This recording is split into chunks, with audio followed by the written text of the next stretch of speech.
ഇന്നലൊരു മകനാണല്ല അവനെ കുനൊന്നും പറയരുത്. കാര്യം അങ്ങനെ ഒരു ചിന്ത ഉണ്ടെങ്കിൽ അത് അവന് ദൈവം കൊടുത്ത ചിന്തയാണ്. അതുകൊണ്ട് തന്നെ ആ ചിന്ത അവൻ നിലനിൽക്കാൻ വേണ്ടിയാണ് അവന് വേണ്ടി പ്രാർത്ഥിക്കേണ്ടത്. നിങ്ങളുടെ കാര്യത്തെ ദൈവം അതിന് വേറെ സംവിധാനം ചെയ്യും. അതുപോലെ തന്നെ കൃപാസനത്തിലെ സന്യസ്തരുടെ അതുപോലെ തന്നെ ഒരു പരിശുദ്ധ സംഘം രൂപീകരിക്കാൻ ബിഷപ്പ് പിതാവ് രൂപതാമെത്താൻ തീരുമാനിച്ചിട്ടുണ്ട്. അപ്പോൾ കൃപാസനത്തിൻ്റെ ശുശ്രൂഷകൾ, ഇപ്പോൾ ജോമളെ പോലെയൊക്കെ ശുശ്രൂഷകൾ, അപ്പം അതുപോലെ ആരെങ്കിലും ഈ ശുശ്രൂഷയിലേക്ക് ഇവിടെ സിസ്റ്ററായിട്ട് ജോലി ചെയ്യാൻ ഉദ്ദേശിക്കുന്നുണ്ടെങ്കിൽ അവർക്ക് എല്ലാ സിസ്റ്റേഴ്സിനെയും പോലെ ഉള്ള സഭയുടെ അംഗീകാരം നൽകിക്കൊണ്ട് അതിനെ ഒരു പ്രേക്ഷിത സമൂഹമായിട്ടും സന്യസ്ത സംഘമായിട്ടും രൂപീകരിക്കാനുള്ള തീരുമാനം പിതാവിൻ്റെ കയ്യിലുണ്ട്. അപ്പം അങ്ങനെ ആരെങ്കിലും ചേരാൻ കൃപാസനം മാതാവിനോട് മാതാവിൻ്റെ സുവിശേഷ വേല അവൻ പറയണ പോലെ ചെയ്യിക്കുകയും ചെയ്തുകൊണ്ട് ലോകത്തിന് ഉടമ്പടിയുടെ വക്താക്കളായി മാറാൻ വേണ്ടി ആ ദൈവിക പദ്ധതി തുടർന്നു കൊണ്ടുപോകാൻ വേണ്ടി ആഗ്രഹിക്കുന്നവർ, അപ്പോൾ വൈദിക വൃത്തിക്ക് ആഗ്രഹിക്കുന്നവരായാലും ശരി, അവർ അതിനേക്കാൾ ഉപരി സിസ്റ്റേഴ്സായിട്ട് ഇവിടെ ജോലി ചെയ്യാൻ ആഗ്രഹിക്കുന്നവരായാലും ശരി, അവർ ചേർന്ന് പഠിക്കാനുണ്ടെങ്കിൽ തീർച്ചയായിട്ടും അവർക്ക് സ്വാഗതമുണ്ട്. അവരെ വിളിക്കേണ്ട നമ്പർ വാട്സപ്പ് നമ്പറാണ് 82 81 29 75 11. രണ്ടാമത്തെ അറിയിപ്പ്, കൃപാസനം മെയ് മാസം വണക്കം ആരംഭിക്കുകയാണ്. നിങ്ങളുടെ നിയോഗങ്ങൾ എഴുതി കൊടുത്തിട്ട് വണക്കത്തിൻ്റെ രസീത് വാങ്ങിക്കാവുന്നതാണ്. കൗണ്ടറിൽ വണക്കത്തിൻ്റെ രസീത് ലഭ്യമാണ്. മൂന്നാമത്തെ അറിയിപ്പ്, അവർക്ക് എപ്പോഴും നമ്മൾ ശ്രദ്ധിക്കേണ്ട വിഷയം അതാണ്. അത് കൃപാസനത്തിൻ്റെ ഏറ്റവും പ്രധാനപ്പെട്ട നേർച്ച വസ്തുക്കളാണ്. അതായത് ഉടമ്പടിയെ വിശ്വാസ പ്രയോഗത്തിലേക്ക് നമ്മൾ കൊണ്ടുവരണത് നേർച്ച വസ്തുക്കൾ ഉപയോഗിച്ചുകൊണ്ടാണ്. അത് കൃപാസനത്തിൻ്റെ ഉള്ളിൽ തന്നെ കിട്ടത്തുള്ളൂ. കൃപാസനത്തിൻ്റെ വ്യഞ്ചരിച്ചതാണെന്നുള്ള വ്യാജേന ചില കച്ചവടക്കാർ പുറത്ത് ചില തെറ്റായ കാര്യങ്ങൾ ചെയ്യുന്നുണ്ട്. അത് നമ്മളെക്കുറിച്ച് ജാഗ്രത ഉണ്ടാകണം. അങ്ങനെ ഒരു സംഭവം കൃപാസനത്തിൻ്റെ അല്ല. നേർച്ച വസ്തുക്കളെ സംബന്ധിച്ചിടത്തോളം അത് പല വിഷയങ്ങളിൽ പലകുറി ഉപവസിച്ചും പ്രാർത്ഥിച്ചും കുർബാന അർപ്പിച്ചുമാണ് വ്യഞ്ചരിക്കുന്നത്. അത് കൃപാസനത്തിൻ്റെ ഉള്ളിൽ മാത്രമേ ലഭിക്കത്തുള്ളൂ. അത് അങ്ങനെ ആവശ്യമുള്ളവർ കൃപാസന ഉള്ളിൽ നിന്നാണ് വാങ്ങിക്കേണ്ടത്. കൃപാസനം പത്രം 22 ഭാഷകൾ ലഭ്യമാണ്. ചൈനീസ് ഭാഷയിലാണ് അവസാനത്തെ പത്രം ഇറങ്ങിയിരിക്കുന്നത്. അവിടെ പ്രേക്ഷിത വേല ചൈനയിൽ പ്രേക്ഷിത വേല ചെയ്യുന്ന കൃപാസനം പ്രേക്ഷിതരുണ്ട്. അവരാണ് കൃപാസന പത്രം ചൈനീസ് ഭാഷയിൽ ഇറക്കിയിരിക്കുന്നത്. നമ്മളാണ് ഇവിടെ നിന്ന് മോണിറ്റർ ചെയ്യണത്. അങ്ങനെ ഏതെങ്കിലും രാജ്യത്ത് ഇനിയും ആ ഭാഷയിൽ കൃപാസന പത്രം ഇല്ലെന്നുണ്ടെങ്കിൽ അത് ഏറ്റെടുത്ത് ആ മിഷൻ ഏറ്റെടുത്ത് ചെയ്യാൻ ഉദ്ദേശിക്കുന്നുണ്ടെങ്കിൽ നിങ്ങൾക്ക് ചെയ്യാവുന്നതാണ്. നമ്മുടെ കൃപാസനത്തിൽ സിസ്റ്റർമാരായിട്ട് വന്നിട്ട് 1 കൊല്ലം ശുശ്രൂഷ ചെയ്യുന്നവരുണ്ട്, 2 കൊല്ലം ശുശ്രൂഷ ചെയ്യുന്നവരുണ്ട്, 3 കൊല്ലം ശുശ്രൂഷ ചെയ്യുന്നവരുണ്ട്. അപ്പോൾ സിസ്റ്റർമാർക്ക് ആർക്കെങ്കിലും ഈ ധ്യാനം കൂടുന്നവരെ ആർക്കെങ്കിലും കൃപാസനത്തിൽ വന്ന് ശുശ്രൂഷ ചെയ്യണം, 1 കൊല്ലം പ്രാർത്ഥനയായിട്ട് ജീവിക്കണം, കൃപാസന മാതാവിൻ്റെ ശുശ്രൂഷ ഏർപ്പെട്ട് ജീവിക്കണം എന്നാഗ്രഹിക്കുന്നവർ സ്വാഭാവികമായിട്ടും മാനേജറിൻ്റെ നമ്പറിൽ വിളിക്കേണ്ടതാണ്. അല്ലെങ്കിൽ 9447285400 നമ്പറിൽ വിളിക്കേണ്ടതാണ്. സിസ്റ്റർമാർക്ക് ഇവിടെ താമസിക്കാൻ പ്രത്യേകമായിട്ട് ഓരോരുത്തർക്കും മുറികളുണ്ട്. അവർ സംബന്ധിക്കാൻ അവരുടെ പ്രാർത്ഥനാ ജീവിതത്തിന് ചാപ്പലുണ്ട്. അതുപോലെ തന്നെ അവരുടേതായിട്ടുള്ള കോൺവെൻറ്റ് സെറ്റപ്പുകൾ ഇവിടെ സിറ്റുവേഷൻസ് ഇവിടെ ഉണ്ട്. അതനുസരിച്ച് നിങ്ങൾക്ക് ധൈര്യമായിട്ട് നിങ്ങളുടെ സന്യസ്ത ജീവിതം ഇവിടെ തുടർന്നുകൊണ്ട് പോകാം.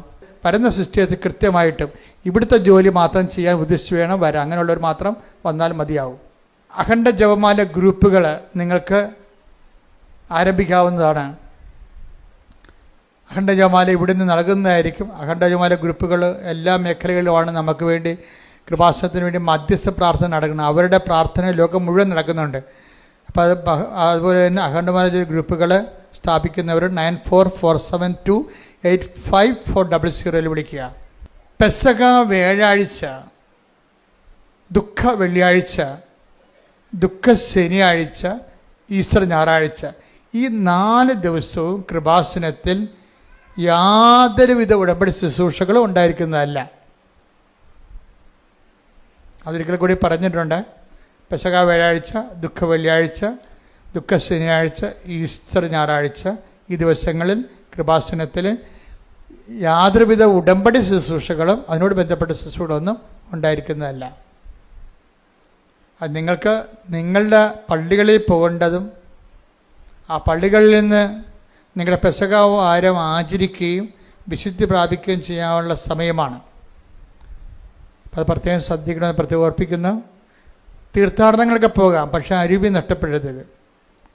നഷ്ടപ്പെടുത്തരുത്. ചില ആൾക്കാർ ഉടമ്പടി സ്കൾക്ക് ചെയ്തുകൊണ്ട്, അല്ല ഇടവക പള്ളി സ്കൾക്ക് ചെയ്തുകൊണ്ട് ലോകത്തുള്ള ലോക തീർത്ഥാടനത്തിന് ഇറങ്ങും. അത് ഒരു തെറ്റായ അരൂപിയാണ്. അവിടെ ഉദ്ദേശം ദൈവമല്ല. അപ്പം അതുകൊണ്ട് എന്താ അങ്ങനെ പറയാൻ കാരണം വെച്ച് കഴിഞ്ഞാൽ, നിങ്ങൾക്ക് എവിടെയും പോകാം, പക്ഷേ ഇടവകയിലുള്ള ശുശ്രൂഷകൾ കഴിഞ്ഞിട്ട് വേണം പോകാൻ. കാര്യം നമ്മൾ ജ്ഞാനസ്ഥാനപ്പെട്ടത് നമ്മൾ ആധ്യാത്മിക വളർത്തുന്നത് ഇടവകയാണ്. അത് ഓർത്തിട്ട് വേണം മറ്റുള്ള കാര്യങ്ങൾ. അപ്പം നിങ്ങളത് അലംഭാവവും അച്ചടക്കമില്ലാത്തവരാണ്. ഇടവക ഒഴിവാക്കിക്കൊണ്ട് മറ്റുള്ള കാര്യം, ചിലർക്ക് മലയാറ്റൂരൊക്കെ പോകും, പക്ഷേ നല്ല ചൈതന്യത്തോടു കൂടി, ഞാനും അതിനെ സപ്പോർട്ട് ചെയ്യുന്ന ആളാണ്. എന്താ ചൈതന്യത്തോടു കൂടി ഉപവസിച്ചൊക്കെ പ്രാർത്ഥിക്കുന്നുണ്ട്. അങ്ങനെ പോകുന്ന ആൾക്കാർ, ചില ആൾക്കാർ ഇടവകമായിട്ട് ബന്ധമില്ലാത്തവരുണ്ട്. അപ്പോൾ അത് ഫേക്കാണ്. അത് തന്നെയാണ് മറ്റു തീർത്ഥാടനങ്ങൾ, വിശുദ്ധ വാരത്തിൽ മറ്റു തീർത്ഥാടനങ്ങൾ പോകും. ഇടവക വിട്ടിട്ട് ഒരു തീർത്ഥാടനം പോകുമ്പോൾ അതിനകത്ത് എന്തോ ഒരു കളിപ്പിക്കലുണ്ട്. വെച്ച് കഴിഞ്ഞാൽ അത് ഒരു ദൈവത്തിന് ഇറക്കാത്ത എന്തോ മാനസികാവസ്ഥ ഉണ്ട്. അതുകൊണ്ട് എല്ലാ തീർത്ഥാടനത്തിനും തീർത്ഥാടന പള്ളികളിലും പോവുക. ഈ ദിവസങ്ങളെല്ലാം പ്രാർത്ഥനയുടെ ദിവസങ്ങളാണ്. പക്ഷേ ഇടവകയിലെ ഷെഡ്യൂൾഡ് പ്രോഗ്രാം മുടക്കരുത്. കാര്യം നമ്മൾ പൊക്കിൾക്കോട് പോലെ ദൈവം നമ്മളെ അടുപ്പിച്ചിരിക്കുന്നത് ഇടവകയുമായിട്ടാണെന്ന് ഓർത്തേക്കണം. Thank you. പരിശുദ്ധ പരമദിവ്യകാരുണ്യത്തിന് ആരാധനയും സ്തുതിയും പുകഴ്ചയും ഉണ്ടായിരിക്കട്ടെ. പരിശുദ്ധ പരമദിവ്യകാരുണ്യത്തിന് ആരാധനയും സ്തുതിയും പുകഴ്ചയും ഉണ്ടായിരിക്കട്ടെ. പരിശുദ്ധ പരമദിവ്യകാരുണ്യത്തിന് ആരാധനയും സ്തുതിയും പുകഴ്ചയും ഉണ്ടായിരിക്കട്ടെ. കർത്താവിൻ്റെ പരിശുദ്ധ ഉടമ്പടി, നമ്മൾ മരിയൻ ഉടമ്പടി എന്ന് പറയുന്ന ഈ ദൈവിക സ്വർഗീയ പദ്ധതി, അതിൻ്റെ ആത്യന്തികമായ ലക്ഷ്യമെന്ന് പറയുന്നത്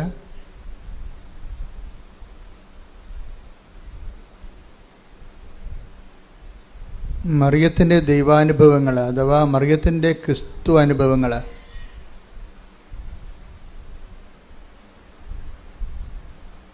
മരിയൻ ക്രൈസ്റ്റ് എക്സ്പീരിയൻസ്,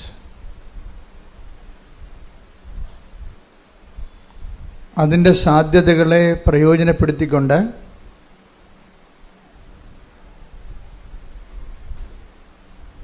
അനുദിന ജീവിത അവസ്ഥകളിൽ ദൈവത്തെ അനുഭവിക്കാനുള്ള പരിശ്രമമാണ് ഒരർത്ഥത്തിൽ മരിയൻ്റെ ഉടമ്പടി. കഴിഞ്ഞ ദിവസങ്ങളിൽ ഞാൻ പരിശുദ്ധ കുർബാന അർപ്പിച്ചപ്പോൾ സുവിശേഷ പ്രഭാഷണത്തിൻ്റെ ഇടയിലൂടെ എപ്പോഴും അങ്ങനെയാണ് സംഭവിക്കുന്നത്. പല കാര്യങ്ങളും കർത്താവ് നമുക്ക് കൈമാറുന്നത് ഒരു സമൂഹം മുമ്പിലുള്ളപ്പോഴാണ്. വ്യക്തിപരമായി ചില സമയങ്ങളിൽ എൻ്റെ മുറിയിലിരിക്കുമ്പോൾ ഞാൻ എൻ്റെ ജപമാല സ്വകാര്യ പ്രാർത്ഥനയിലെല്ലാം കർത്താവ് കാര്യങ്ങൾ സംസാരിക്കുമ്പോഴും ചില ക്യാപിറ്റലായിട്ടുള്ള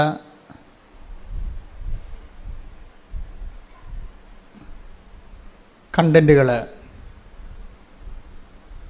അത് എപ്പോഴും ഒരു ജനത്തിൻ്റെ മുമ്പിൽ നിൽക്കുന്ന സമയത്താണ് കർത്താവ് സംസാരിക്കുന്നത്. അപ്പോഴേക്ക് മനസ്സിലായിട്ടുണ്ട് കർത്താവ് എന്നിലൂടെ ജനങ്ങളെ അഭിസംബോധന ചെയ്യുന്നുവെന്ന്. നമ്മുടെ മരിയൻ ധ്യാനം കൂടുന്ന പല ആൾക്കാർക്കും ഈ ധ്യാനം ഒരു ദൈവാനുഭവമായി മാറുന്നതും പലരും അത് ലൈവായിട്ട് കൂടാനാണ് ആഗ്രഹിക്കുന്നത്. ചിലർ ബുധനാഴ്ചയും വെള്ളിയാഴ്ചയൊക്കെ കൂടും, അങ്ങനെയല്ല. ചിലർ കച്ചകെട്ടി അതിന് ആ സമയം ഫ്രഷായിട്ട് തന്നെ ആ ഓൺലൈനിൽ തന്നെ കൂടും. ബാക്കി അവർ ഇന്നലെ ഒരു സാക്ഷ്യം ഉണ്ടായിരുന്നു. ഞാൻ അവിടെ പ്രാർത്ഥന ചെയ്താണ്, കർത്താവേ ആ 11:30 മണി ചൊവ്വാഴ്ച 11:30 മണി മുതൽ 1 മണി വരെ ആരും ഞങ്ങളുടെ വീട്ടിൽ വരല്ലേ എന്ന് ഇന്നലെ പറഞ്ഞ സാക്ഷ്യമാണ്. ആ ചൊവ്വാഴ്ച 11, ദാറ്റ് മീൻസ് അവർ ഏതാണ്ട് പരിശുദ്ധ കുർബാനയിലേക്ക് പങ്കെടുക്കുന്ന പോലെ മൊബൈൽ TV ആയിട്ട് കണക്ട് ചെയ്തിട്ട് ഇതിലേക്ക് അങ്ങ് കർത്താവ് ഇന്ന് എന്താണ് എന്നോട് സംസാരിക്കുന്നത് എന്ന് ദൈവത്തെ കേൾക്കാൻ വേണ്ടിയാണ് ഉടമ്പടി ധ്യാനം കൂടുന്നത്. ദൈവത്തെ കേൾക്കാൻ വേണ്ടിയാണ് ഉടമ്പടി ധ്യാനം കൂടുന്നതെങ്കിൽ കർത്താവ് അതിനെക്കുറിച്ച് നമ്മളോട് സംസാരിച്ചിട്ടുണ്ട്. ഈ ഓരോരുത്തരുടെ ക്രൈസ്റ്റ് എക്സ്പീരിയൻസ്, ക്രൈസ്റ്റിനെ നമ്മൾ എങ്ങനെ കാണുന്നു എന്നതിനെ ആശ്രയിച്ചിരിക്കും. അതാണ് ഈശോ പറഞ്ഞത്, പ്രവാചകനായി സ്വീകരിക്കുന്നവന് അതിൻ്റെ ആനുപാതികമായിട്ടായിരിക്കും അനുഗ്രഹങ്ങൾ വരുന്നത്, അറിവ് വരുന്നത്. നീതിമാനെ take the bed of God. ശ്രുതിക്കട്ടെ ഹല്ലേലൂയ. ഹല്ലേലൂയ ഹല്ലേലൂയ യേശുവേ നന്ദി. Hallelujah hallelujah hallelujah. മത്തായി 10:41. മത്തായിയുടെ സുവിശേഷം 10:41 പ്രവാചകനെ പ്രവാചകനായി സ്വീകരിക്കുന്നവന്, പറഞ്ഞേ, പ്രവാചകനായി സ്വീകരിക്കുന്നവന് പ്രവാചകന്റെ പ്രതിഫലവും നീതിമാനായി സ്വീകരിക്കുന്നവന് നീതിമാന്റെ പ്രതിഫലവും ലഭിക്കുന്നു. അപ്പൊ നമ്മളെ എങ്ങനെ സ്വീകരിക്കുന്നു അതിന് ആനുപാതികമായിട്ടാണ് നമ്മുടെ അനുഭവങ്ങൾ വരുന്നത്. അപ്പോൾ സ്വീകരിക്കണമെങ്കിൽ നമുക്ക് എന്ത് വേണം? അറിവ് വേണം, അല്ലേ? നമുക്ക് ഒരു കോൺസെപ്റ്റ് ഉണ്ട്, അത് നമ്മുടെ അറിവിന് ആനുപാതികമോ പരിമിതമോ ആണ്. എന്ന് വെച്ച് കഴിഞ്ഞാൽ നമ്മൾക്ക് ക്രിസ്തുവിനെക്കുറിച്ച് എന്ത് അറിവുണ്ട് അതിന് ആനുപാതികമായിട്ടുള്ള അനുഭവങ്ങളാണ് ഉള്ളത്. ഇപ്പം നമ്മുടെ മുമ്പിലുള്ള ചാലഞ്ച് എന്താ? ക്രിസ്തുവിനെക്കുറിച്ചുള്ള അറിവ് വർദ്ധിപ്പിക്കുക, വികസിപ്പിക്കുക. അത് മനസ്സിലായില്ലേ? It's very simple. എന്നുവെച്ചാൽ നമ്മുടെ ക്രിസ്തുവിനെക്കുറിച്ച് നമുക്ക് എന്തറിവുണ്ട് അതിന് ആനുപാതികമായിട്ടായിരിക്കും നമുക്കുണ്ടാകുന്ന ദൈവ അനുഭവം. അപ്പോൾ നമ്മുടെ മുമ്പിലുള്ള റിസ്ക് എന്താ? ക്രിസ്തുവിൻ്റെ അതിനെക്കുറിച്ചുള്ള അറിവിൻ്റെ ചക്രവാളങ്ങളെ ഓരോ ദിവസവും വികസിപ്പിച്ചെടുക്കുക. അതാണ്. അതിനാണ് നമ്മൾ ഉടമ്പടി ധ്യാനം കൂടുന്നത്. എന്താ കാര്യം? നമ്മൾ ഉടമ്പടിയാണ് ദൈവാനുഭവത്തിൻ്റെ തോതായിട്ട് എടുത്തിരിക്കുന്നത്. ഇപ്പം പരിശുദ്ധ കുർബാന ദൈവാനുഭവത്തിൻ്റെ തോതായിട്ട് എടുക്കാൻ വേണ്ടി നോൺ ക്രിസ്ത്യൻസിന് പറ്റുമോ? പറ്റത്തില്ല. അതാണ് പ്രശ്നം. അതുകൊണ്ട് തന്നെ ക്രിസ്തു എല്ലാവർക്കും വേണ്ടിയുള്ളതാണ്. ക്രിസ്തു എല്ലാവർക്കും വേണ്ടിയുള്ളതാണ്. അപ്പോൾ ക്രിസ്തുവിനെക്കുറിച്ചുള്ള ബേസിക് നോളജ് എന്താണ്? ക്രൈസിസ് ഫോർ ഓൾ, എല്ലാ മനുഷ്യർക്കും വേണ്ടിയുള്ള രക്ഷയുടെ ശ്രുതിക്കട്ടെ ഹല്ലേലൂയ. ലൂക്ക 2:30-31. എന്തെന്നാൽ സകല ജനതകൾക്കും വേണ്ടി അങ്ങ് ഒരുക്കിയിരിക്കുന്ന രക്ഷ എന്റെ കണ്ണുകൾ കണ്ടു കഴിഞ്ഞു. ഇപ്പം ക്രിസ്തു ആർക്ക് വേണ്ടി ഒരുക്കിയിരിക്കുന്നതാണ്? സകല മനുഷ്യർക്കും വേണ്ടിയാണ്. സഭയുടെ മുമ്പിൽ വരുന്ന ഏറ്റവും വലിയ വെല്ലുവിളിയാണത്. സഭ ഇവിടെ നിലനിൽക്കുന്നതിൻ്റെ ഉദ്ദേശം തന്നെ എന്തുകൊണ്ടാണ്? ക്രിസ്തു സകല മനുഷ്യർക്കും വേണ്ടി ദൈവം വിഭാവനം ചെയ്ത സ്വർഗത്തിൻ്റെ പദ്ധതിയാണെങ്കിൽ ആ പദ്ധതി പ്രയോഗത്തിൽ വരുത്താനുള്ള ബാധ്യതയ്ക്ക് ദൈവം സഭയെ സ്ഥാപിച്ചിട്ടുണ്ട്. ഇപ്പോൾ സഭയുടെ മുമ്പിലുള്ള ഏറ്റവും വലിയ, അതുകൊണ്ടാണ് സഭ മിഷണറി ആകുന്നില്ലെങ്കിൽ അതിൻ്റെ 50% വർക്ക് മരവിച്ചിരിക്കുകയാണ്. ക്രിസ്തുവിനെ അറിയിക്കുക എന്ന് വെച്ച് കഴിഞ്ഞാൽ ക്രിസ്തുവിനെ രക്ഷകനായി അറിയിക്കണം. അതാണ് വിഷയം. കഴിഞ്ഞ ദിവസങ്ങളിൽ ഞാൻ കഴിഞ്ഞ ദിവസം പറഞ്ഞോ എന്നറിയത്തില്ല, ഒരു SJ ഫാദർ ഇവിടെ വന്നിട്ടുണ്ടായിരുന്നു. അപ്പോൾ അദ്ദേഹം ഗുജറാത്തിൽ സ്കൂളിൽ പഠിപ്പിക്കുന്ന ആളാണ്. അപ്പോൾ അദ്ദേഹത്തിൻ്റെ ഞങ്ങൾ ബ്രേക്ക്ഫാസ്റ്റ് കഴിച്ചുകൊണ്ടിരിക്കുന്ന സമയത്ത് ചോദിച്ച്, അച്ഛന് എന്നാ അവിടുത്തെ യഥാർത്ഥ പരിപാടി എന്ന് ചോദിച്ചു. പ്രശ്നം എന്താ ചോദിച്ചു. പറഞ്ഞു, ഞാൻ സ്കൂളിൽ പഠിപ്പിക്കുകയാണ്. ഞാൻ പറഞ്ഞ്, എന്താണ് പഠിപ്പിക്കണേ? അങ്ങനെ ചുറ്റിക്കാരാണ് ഞാൻ ചോദിച്ചത്, ഞാൻ എന്താ പഠിപ്പിക്കണത്? കാര്യം മാത്സാണ് പഠിപ്പിക്കണമെന്നുണ്ടെങ്കിൽ പിന്നെ അത് കെട്ടിയെടുത്ത് അച്ഛനാകേണ്ട കാര്യമില്ലല്ലേ. സോഷ്യൽ സയൻസാണ് പഠിപ്പിക്കുന്നുണ്ടെങ്കിൽ കെട്ടിയെടുത്ത് അച്ഛനാകേണ്ട കാര്യമില്ലല്ലോ. അല്ലെങ്കിൽ വീട്ടിൽ പോയിരുന്നാൽ പോലെ കല്യാണം കഴിച്ച് മര്യാദക്ക് അതിനേക്കാൾ നല്ലവണ്ണം പഠിപ്പിക്കുന്ന ആൾക്കാരുണ്ടല്ലോ നാട്ടിലില്ലേ. അച്ഛന്മാരെക്കാൾ നല്ലവണ്ണം സോഷ്യൽ സയൻസും മാത്സും പഠിപ്പിക്കുന്ന അധ്യാപകർ ഞാൻ കണ്ടിട്ടുണ്ടല്ലോ. അപ്പോൾ ഞാൻ അതാണ് ഞാൻ ചോദിച്ചത്, എന്താണ് പഠിപ്പിക്കണത്? അപ്പോൾ പുള്ളിക്കാരൻ പാവപ്പെട്ടവന് ഉടനെ പറഞ്ഞത്, ഞാൻ നല്ല ഹിന്ദുസിനെ ഞാൻ നല്ല ഹിന്ദുസാക്കും, മുസ്ലിംസിനെ ഞാൻ നല്ല മുസ്ലിംസാക്കും, ക്രിസ്ത്യൻസിനെ ഞാൻ നല്ല ക്രിസ്ത്യൻസാക്കും. ഓക്കെ. അപ്പോൾ ഞാൻ പറഞ്ഞ്, ഇതാണോ ദൈവവചനം വെളിപ്പെടുത്തുന്ന സുവിശേഷ വേല? അതാണ് വിഷയം. എന്താ കാര്യം? ക്രിസ്തുവിനെ അറിയാത്തവരെ അറിയിക്കുന്നത് നല്ല മനുഷ്യരോ ഒരു പുതിയ വാല്യൂ സിസ്റ്റമോ ഇവിടെ കൊണ്ടുവരാനല്ല ക്രിസ്തു ക്രൂശിക്കപ്പെട്ടത്. ഒരു പുതിയ മൂല്യം കൊണ്ടുവരാനുമല്ല. ക്രിസ്തു ഇവിടെ വരുന്നതിന് മുമ്പ് തന്നെ ഇവിടുത്തെ മൂല്യങ്ങൾക്ക് വലിയ കുഴപ്പമൊന്നുമില്ലായിരുന്നു. പ്രത്യേകിച്ച് ഇന്ത്യൻ മൂല്യങ്ങൾ, ലോകത്തിലെ ഏറ്റവും വലിയ മൂല്യം സൂക്ഷിക്കുന്ന ആൾക്കാരാണ് നമ്മൾ. മനുഷ്യരെ സ്നേഹിക്കാനും സന്ധിക്കാനും ശിബിയെ പോലെയുള്ള രാജാക്കന്മാരെ ആ പക്ഷിയെ കഴുകൻ്റെ മുമ്പിൽ നിന്ന് പ്രാവിനെ രക്ഷിച്ചത് സ്വന്തം തുടയിലെ ചോര അറുത്ത് കൊടുത്താണ്. അപ്പം അങ്ങനെയുള്ള ഒരു രാജ്യമാണിത്. ഇവിടെ ഒരു മൂല്യത്തിന് ഒരു പഞ്ഞവും ഇല്ല. പുതിയ മൂല്യം ഉണ്ടാക്കാൻ വേണ്ടിയല്ല ക്രിസ്തു ക്രൂശിക്കപ്പെട്ടത്. എന്തിനാണ് ക്രൂശിക്കപ്പെട്ടിരിക്കുന്നത്? തൻ്റെ ഏകജാതനെ നൽകട്ടെ. 3:16. ഓക്കെ, എന്തെന്നാൽ അവനിൽ വിശ്വസിക്കുന്ന ഏവനും നശിച്ചു പോകാതെ നിത്യജീവൻ പ്രാപിക്കുന്നതിന് വേണ്ടി തന്റെ ഏകജാതനെ നൽകാൻ തക്കവിധം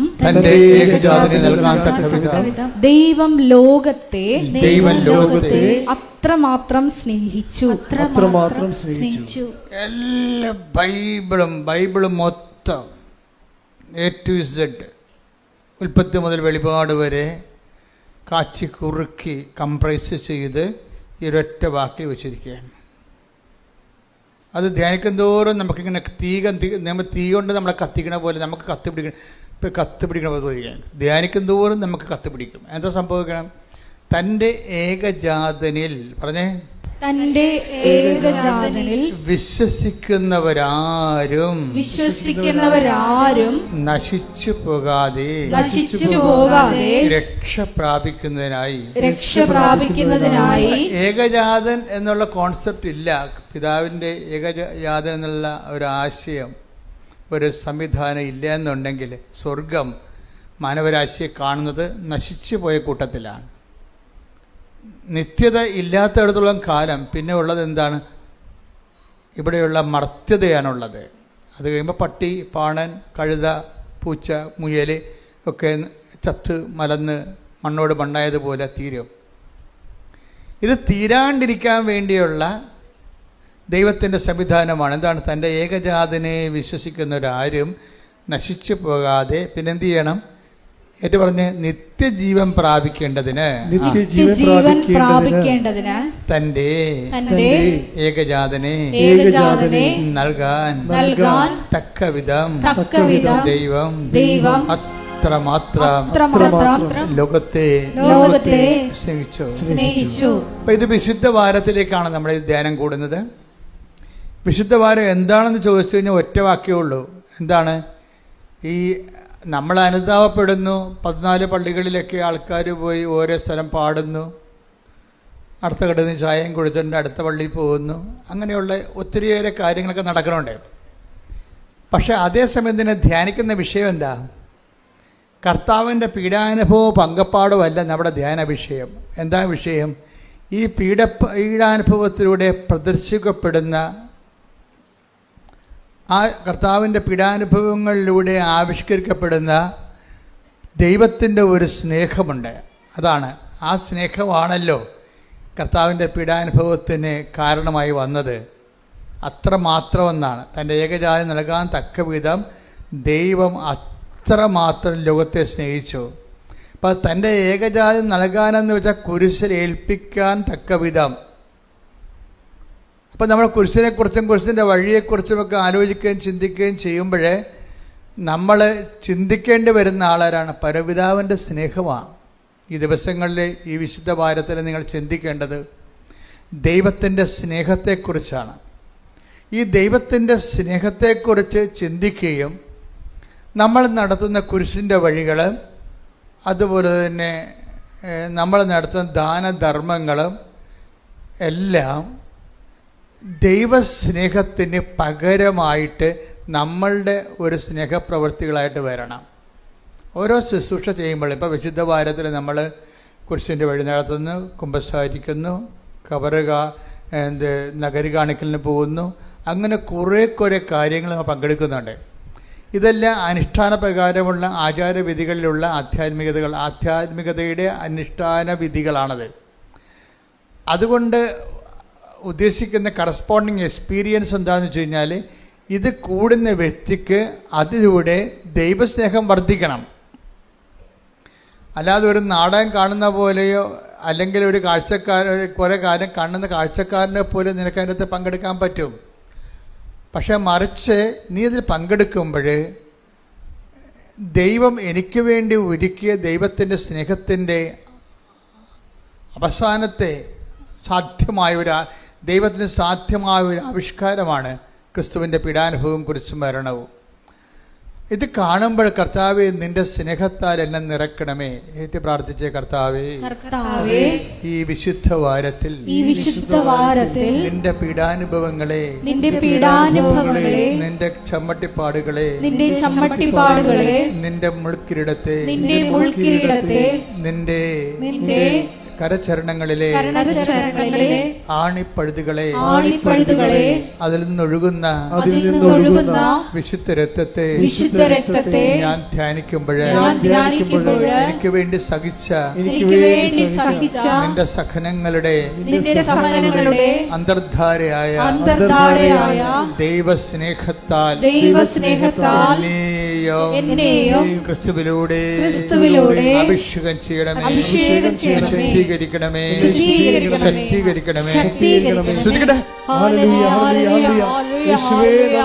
ക്രിസ്തുവിനെ എന്തുകൊണ്ടാണ് മറിയത്തെ ക്രിസ്തു അനുഭവത്തിൻ്റെ ഒരു ഉച്ചയും ഉറവയുമായിട്ട് നമ്മൾ കാണാൻ കാരണം? മറിയത്തിൽ നിന്നാണ് ക്രിസ്താനുഭവം നമുക്ക് സാധാരണ മനുഷ്യന്, ഞാൻ അക്കാഡമിക് ആയിട്ടുള്ള ലെവലിലോ അല്ലെങ്കിൽ ഒരു മിസ്റ്റിക് ലെവലിലോ അല്ല അത് വേറെ ഒരു ന്യൂനപക്ഷമാണ് സഭയിലുള്ളത്. സഭയിലുള്ള കോമൺ പീപ്പിളിൽ 99% അവരെ സംബന്ധിച്ചിടത്തോളം മറിയമാണ് ക്രിസ്തുവിൻ്റെ ഏറ്റവും നമുക്ക് ലഭ്യമായ സാധ്യതയുടെ സാക്ഷാത്കാരം. ക്രിസ്തുവിൻ്റെ സാധ്യതകളെ ഏറ്റവും അടുത്തറിഞ്ഞത് ആരാണ്? മറിയമാണ്. ക്രിസ്തുവിൻ്റെ നമ്മൾ ഉടമ്പടിയിലൂടെ ചിന്തിക്കുന്നത് എന്താണ്? മറിയം അനുഭവിച്ച ക്രിസ്തുവിൻ്റെ സാധ്യതകളെ നമ്മുടെ അനുദിന സങ്കടങ്ങളിലേക്ക് ആപ്ലിക്കേറ്റ് ചെയ്തുകൊണ്ട് ക്രിസ്തുവിനെ അനുഭവിക്കാനുള്ള സാധ്യതയാണ് നമ്മൾ ഉടമ്പടിയിലൂടെ അന്വേഷിക്കുന്നത്. വചനത്തിൻ്റെ ഒരു ഉപാസകയാണ്. ഞാൻ അങ്ങനെ പറയാൻ കാരണം വെച്ച് കഴിഞ്ഞാൽ, നമ്മൾ ഉടമ്പടി പുരോഗമിക്കാനും ഉടമ്പടി വളരാനും നല്ലത് മറിയത്തിനെ മാതൃകയാക്കുന്നതാണ്. ഞാൻ പലപ്പോഴും ടോക്കിൽ ഈ ദിവസങ്ങളിൽ മാതാവിൻ്റെ ആധ്യാത്മികത പലപ്പോഴും ഉടമ്പടി കയറി വരുന്നില്ല. അപ്പോൾ ഞാനത് ദിവസങ്ങളിൽ അമ്മയോട് അതിനെക്കുറിച്ച് പറഞ്ഞു. കാര്യം പണ്ട് ഉടമ്പടി ധ്യാനം എന്ന് പറയുമ്പോൾ അതൊരു മരിയൻ ധ്യാനമായിരുന്നു ശരിക്കും. അപ്പോൾ ഈ ദിവസങ്ങളിൽ കുർബാന അർപ്പിക്കാൻ വേണ്ടി വന്നപ്പോൾ അമ്മ എന്നോട് പറഞ്ഞു, ഇങ്ങനെയാണ് അതിൻ്റെ പുതിയ വെളിപ്പാടുകൾ. അവർക്കൊരു മറിയത്തെക്കുറിച്ച് ഓൾമോസ്റ്റ് ഓൾ റെവലേഷൻസ്, അങ്ങനെ ഒരു ബുക്ക് തന്നെ ഉണ്ട്, മേരി മദർ ഓഫ് ഗോഡ്, മറിയത്തിൻ്റെ സുവിശേഷം എന്നും പറഞ്ഞുകൊണ്ട് നമുക്കൊരു വലിയ ബുക്ക് തന്നെ ഉണ്ട്, ഇത് മേടിക്കാൻ കിട്ടും. അതെല്ലാം ഈ മരിയൻ വെളിപാടുകളാണ്. ആ ഫോർമുല ഉപയോഗിച്ചിട്ടാണ് ആൾക്കാർ ക്രിസ്തുവിൻ്റെ ശക്തി ടാപ്പ് ചെയ്യണത് ഉടമ്പടിയിലൂടെ. കാര്യം ക്രിസ്തുവിനെ അറിയാനും, ഇപ്പം തന്നെ ഉദാഹരണം, ഞാനൊരു ഉദാഹരണം പറയട്ടെ. ഈ ദിവസങ്ങളിൽ ഈശോ കുർബാനയെ ബലിപീഠത്തിൽ പറഞ്ഞ കാര്യമാണ്. ഈശോയെക്കുറിച്ചുള്ള മറിയത്തിൻ്റെ ഏറ്റവും ടോപ്പ് റെവലേഷൻ എന്താണ്? ഒരേ ഒരു റെവലേഷൻ അല്ല, ഈശോയെക്കുറിച്ചുള്ള മറിയത്തിൻ്റെ ടോപ്പ് റെവലേഷൻ, വലിയ വെളിപാടുകളിലെ ഏറ്റവും പ്രധാനപ്പെട്ടത് എന്താണ്? യാക്കോബിൻ്റെ ഭവനത്തിൽ, യാക്കോബിൻ്റെ ഗോത്രത്തിൽ അവൻ വലിയവനായിരിക്കുമെന്നാണ് അല്ലേ? ക്രിസ്തുവിനെക്കുറിച്ചുള്ള മറിയത്തിൻ്റെ അനുഭവം എന്താണ്? അവൻ take the bed of God, അവൻ വലിയവനായിരിക്കും. ശ്രുതികട്ടെ ഹല്ലേലൂയ. ലൂക്ക 1:32-33. ലൂക്കാസ് സുവിശേഷം 1:32-33. അവൻ വലിയവനായിരിക്കും, അത്യുന്നതന്റെ പുത്രൻ എന്ന് വിളിക്കപ്പെടും, അവന്റെ പിതാവായ ദാവീദിന്റെ സിംഹാസനം ദൈവമായ കർത്താവ് അവന് കൊടുക്കും. മറിയത്തിന്റെ ക്രിസ്തു അനുഭവങ്ങളിലെ കാതല് ഒരു പ്രധാനപ്പെട്ട പ്രമേയം എന്താണ്? അവൻ വലിയവനായിരിക്കുമെന്നാണ്. നമ്മൾ ഉടമ്പടിയിൽ അനുഭവിക്കുന്നത് ഈ ക്രിസ്തുവിൻ്റെ വലിപ്പമാണ്. മറിയമാണത് ആദ്യം അനുഭവിച്ചത്. മറിയത്തിൻ്റെ വയറ്റിലിട്ട് വളർത്തി വീട്ടിൽ നിർത്തി വളർത്തി ആളാണ് ക്രിസ്തു. മനുഷ്യപുത്രനെ ക്രിസ്തു വിശ്വാസപൂർവം ദൈവത്തിൻ്റെ വചനത്തെ സ്വീകരിച്ച് വയറ്റിലിട്ട് വളർത്തി പിന്നെ വീട്ടിൽ നിർത്തി വളർത്തിയ ആളാണ്. അതുകൊണ്ട് ക്രിസ്തുവിൻ്റെ സാധ്യതകളെക്കുറിച്ചുള്ള മറിയത്തിൻ്റെ അൾട്ടിമേറ്റ് നോളജ് റെവലേഷനിൽ ഒന്നെന്താണ്? അവൻ വലിയവനായിരിക്കും. Praise the Lord. അപ്പം പിന്നെ മറിയത്തിൻ്റെ അതുകൊണ്ട് മറിയം ഈ വലിയ ക്രിസ്തു താൻ വയറ്റിലിട്ട് വളർത്തിയിരിക്കുന്നയാൾ, പ്രസവിച്ച് വീട്ടിൽ നിർത്തിയിരിക്കുന്ന വളർത്തിയിരിക്കുന്നയാൾ, അവനെക്കുറിച്ചുള്ള ദേവപിതാവിൻ്റെ സ്വപ്നങ്ങളിൽ ഒന്നെന്താണ്? അവൻ വലിയവനായിരിക്കുമെന്നാണ്. അപ്പം അതുകൊണ്ട് തന്നെ നമ്മുടെ ജീവിത പ്രശ്നങ്ങളിലേക്ക് ഈ ക്രിസ്തുവിൻ്റെ വലിപ്പത്തെ എങ്ങനെ പ്രയോഗവൽക്കരിച്ചുകൊണ്ട് നമ്മളെ അനുദിന വിഷമങ്ങളിൽ നിന്നൊരു മനുഷ്യനെ എങ്ങനെ രക്ഷപ്പെടുത്തിയെടുക്കാൻ പറ്റും. ഇപ്പം നമ്മുടെ ജപ്തി നടപടിയുണ്ട്. നമുക്ക് മാർച്ച് കഴിഞ്ഞപ്പോൾ പിന്നെ അത് കുറഞ്ഞിട്ടുണ്ട്. കുറേ അധികം മാതാവ് ഏറ്റെടുത്തിട്ടുണ്ടെന്ന് എനിക്കറിയാം. കാര്യം സാക്ഷ്യം ഇനിയിപ്പോൾ വരാൻ പോണതല്ലേ ഉള്ളൂ. അതേസമയം തന്നെ എനിക്ക് സാമ്പത്തിക മേഖലകളിലെ ഞാൻ വളരെ ശ്രദ്ധിക്കുന്ന ആളാണ്. കാര്യം പ്രത്യേകിച്ച് ഈ സാമ്പത്തികമായിട്ട് മനുഷ്യനിങ്ങനെ സങ്കടപ്പെട്ട് വരുമ്പോഴേ അവന് അതിൻ്റെ കൂടെ വേറെ ഒത്തിരിയേറെ സങ്കടങ്ങൾ ഒരുമിച്ച് അനുഭവിക്കുന്നുണ്ട്. അപ്പം അതുകൊണ്ട് എനിക്ക് ഭയങ്കര നിർബന്ധമാണ് അങ്ങനെ. അതുകൊണ്ടാണ് ഞാൻ പറഞ്ഞത് നിങ്ങളുടെ ജപ്തി പേപ്പർ കൊണ്ടുവരാൻ പറഞ്ഞതിൻ്റെ കാര്യം അതാ. അങ്ങനെ ലോകത്ത് ഒരിടത്തും ആവശ്യപ്പെടത്തില്ല. എന്നോട് അമ്മ പറഞ്ഞിട്ടാണ് ഞാൻ എന്നോട് ചോദിക്കുന്നത്, നിങ്ങൾ കൃപാസനത്തിൽ വരാൻ വരുന്നുണ്ടെങ്കിൽ നിങ്ങളുടെ ജപ്തി നിങ്ങൾ ചെയ്യുമെന്ന് പറഞ്ഞില്ലേ? അത് മനുഷ്യന്മാർ സാമ്പത്തിക സ്ഥാപനങ്ങളല്ലേ അത് പറഞ്ഞിരിക്കണത്, അല്ലേ? അപ്പം ഇത് ഏറ്റവും വലിയ ജപ്തി മനുഷ്യരാശിയെ ജപ്തി ചെയ്തിരിക്കുന്ന സാത്താനാണ്. അവൻ്റെ ജപ്തിയിൽ നിന്ന് നമ്മളെ ഒഴിവാക്കിയത് അവൻ്റെ വിശുദ്ധമായ രക്തമാണ്. അവൻ്റെ മുമ്പിലാണ് നമ്മൾ ഈ ചീള് കാര്യം കൊണ്ടുവരുന്നത്. അതുകൊണ്ട് ആ പേപ്പർ മാതാവിനെ കാണിക്കാമെന്ന് പറയും.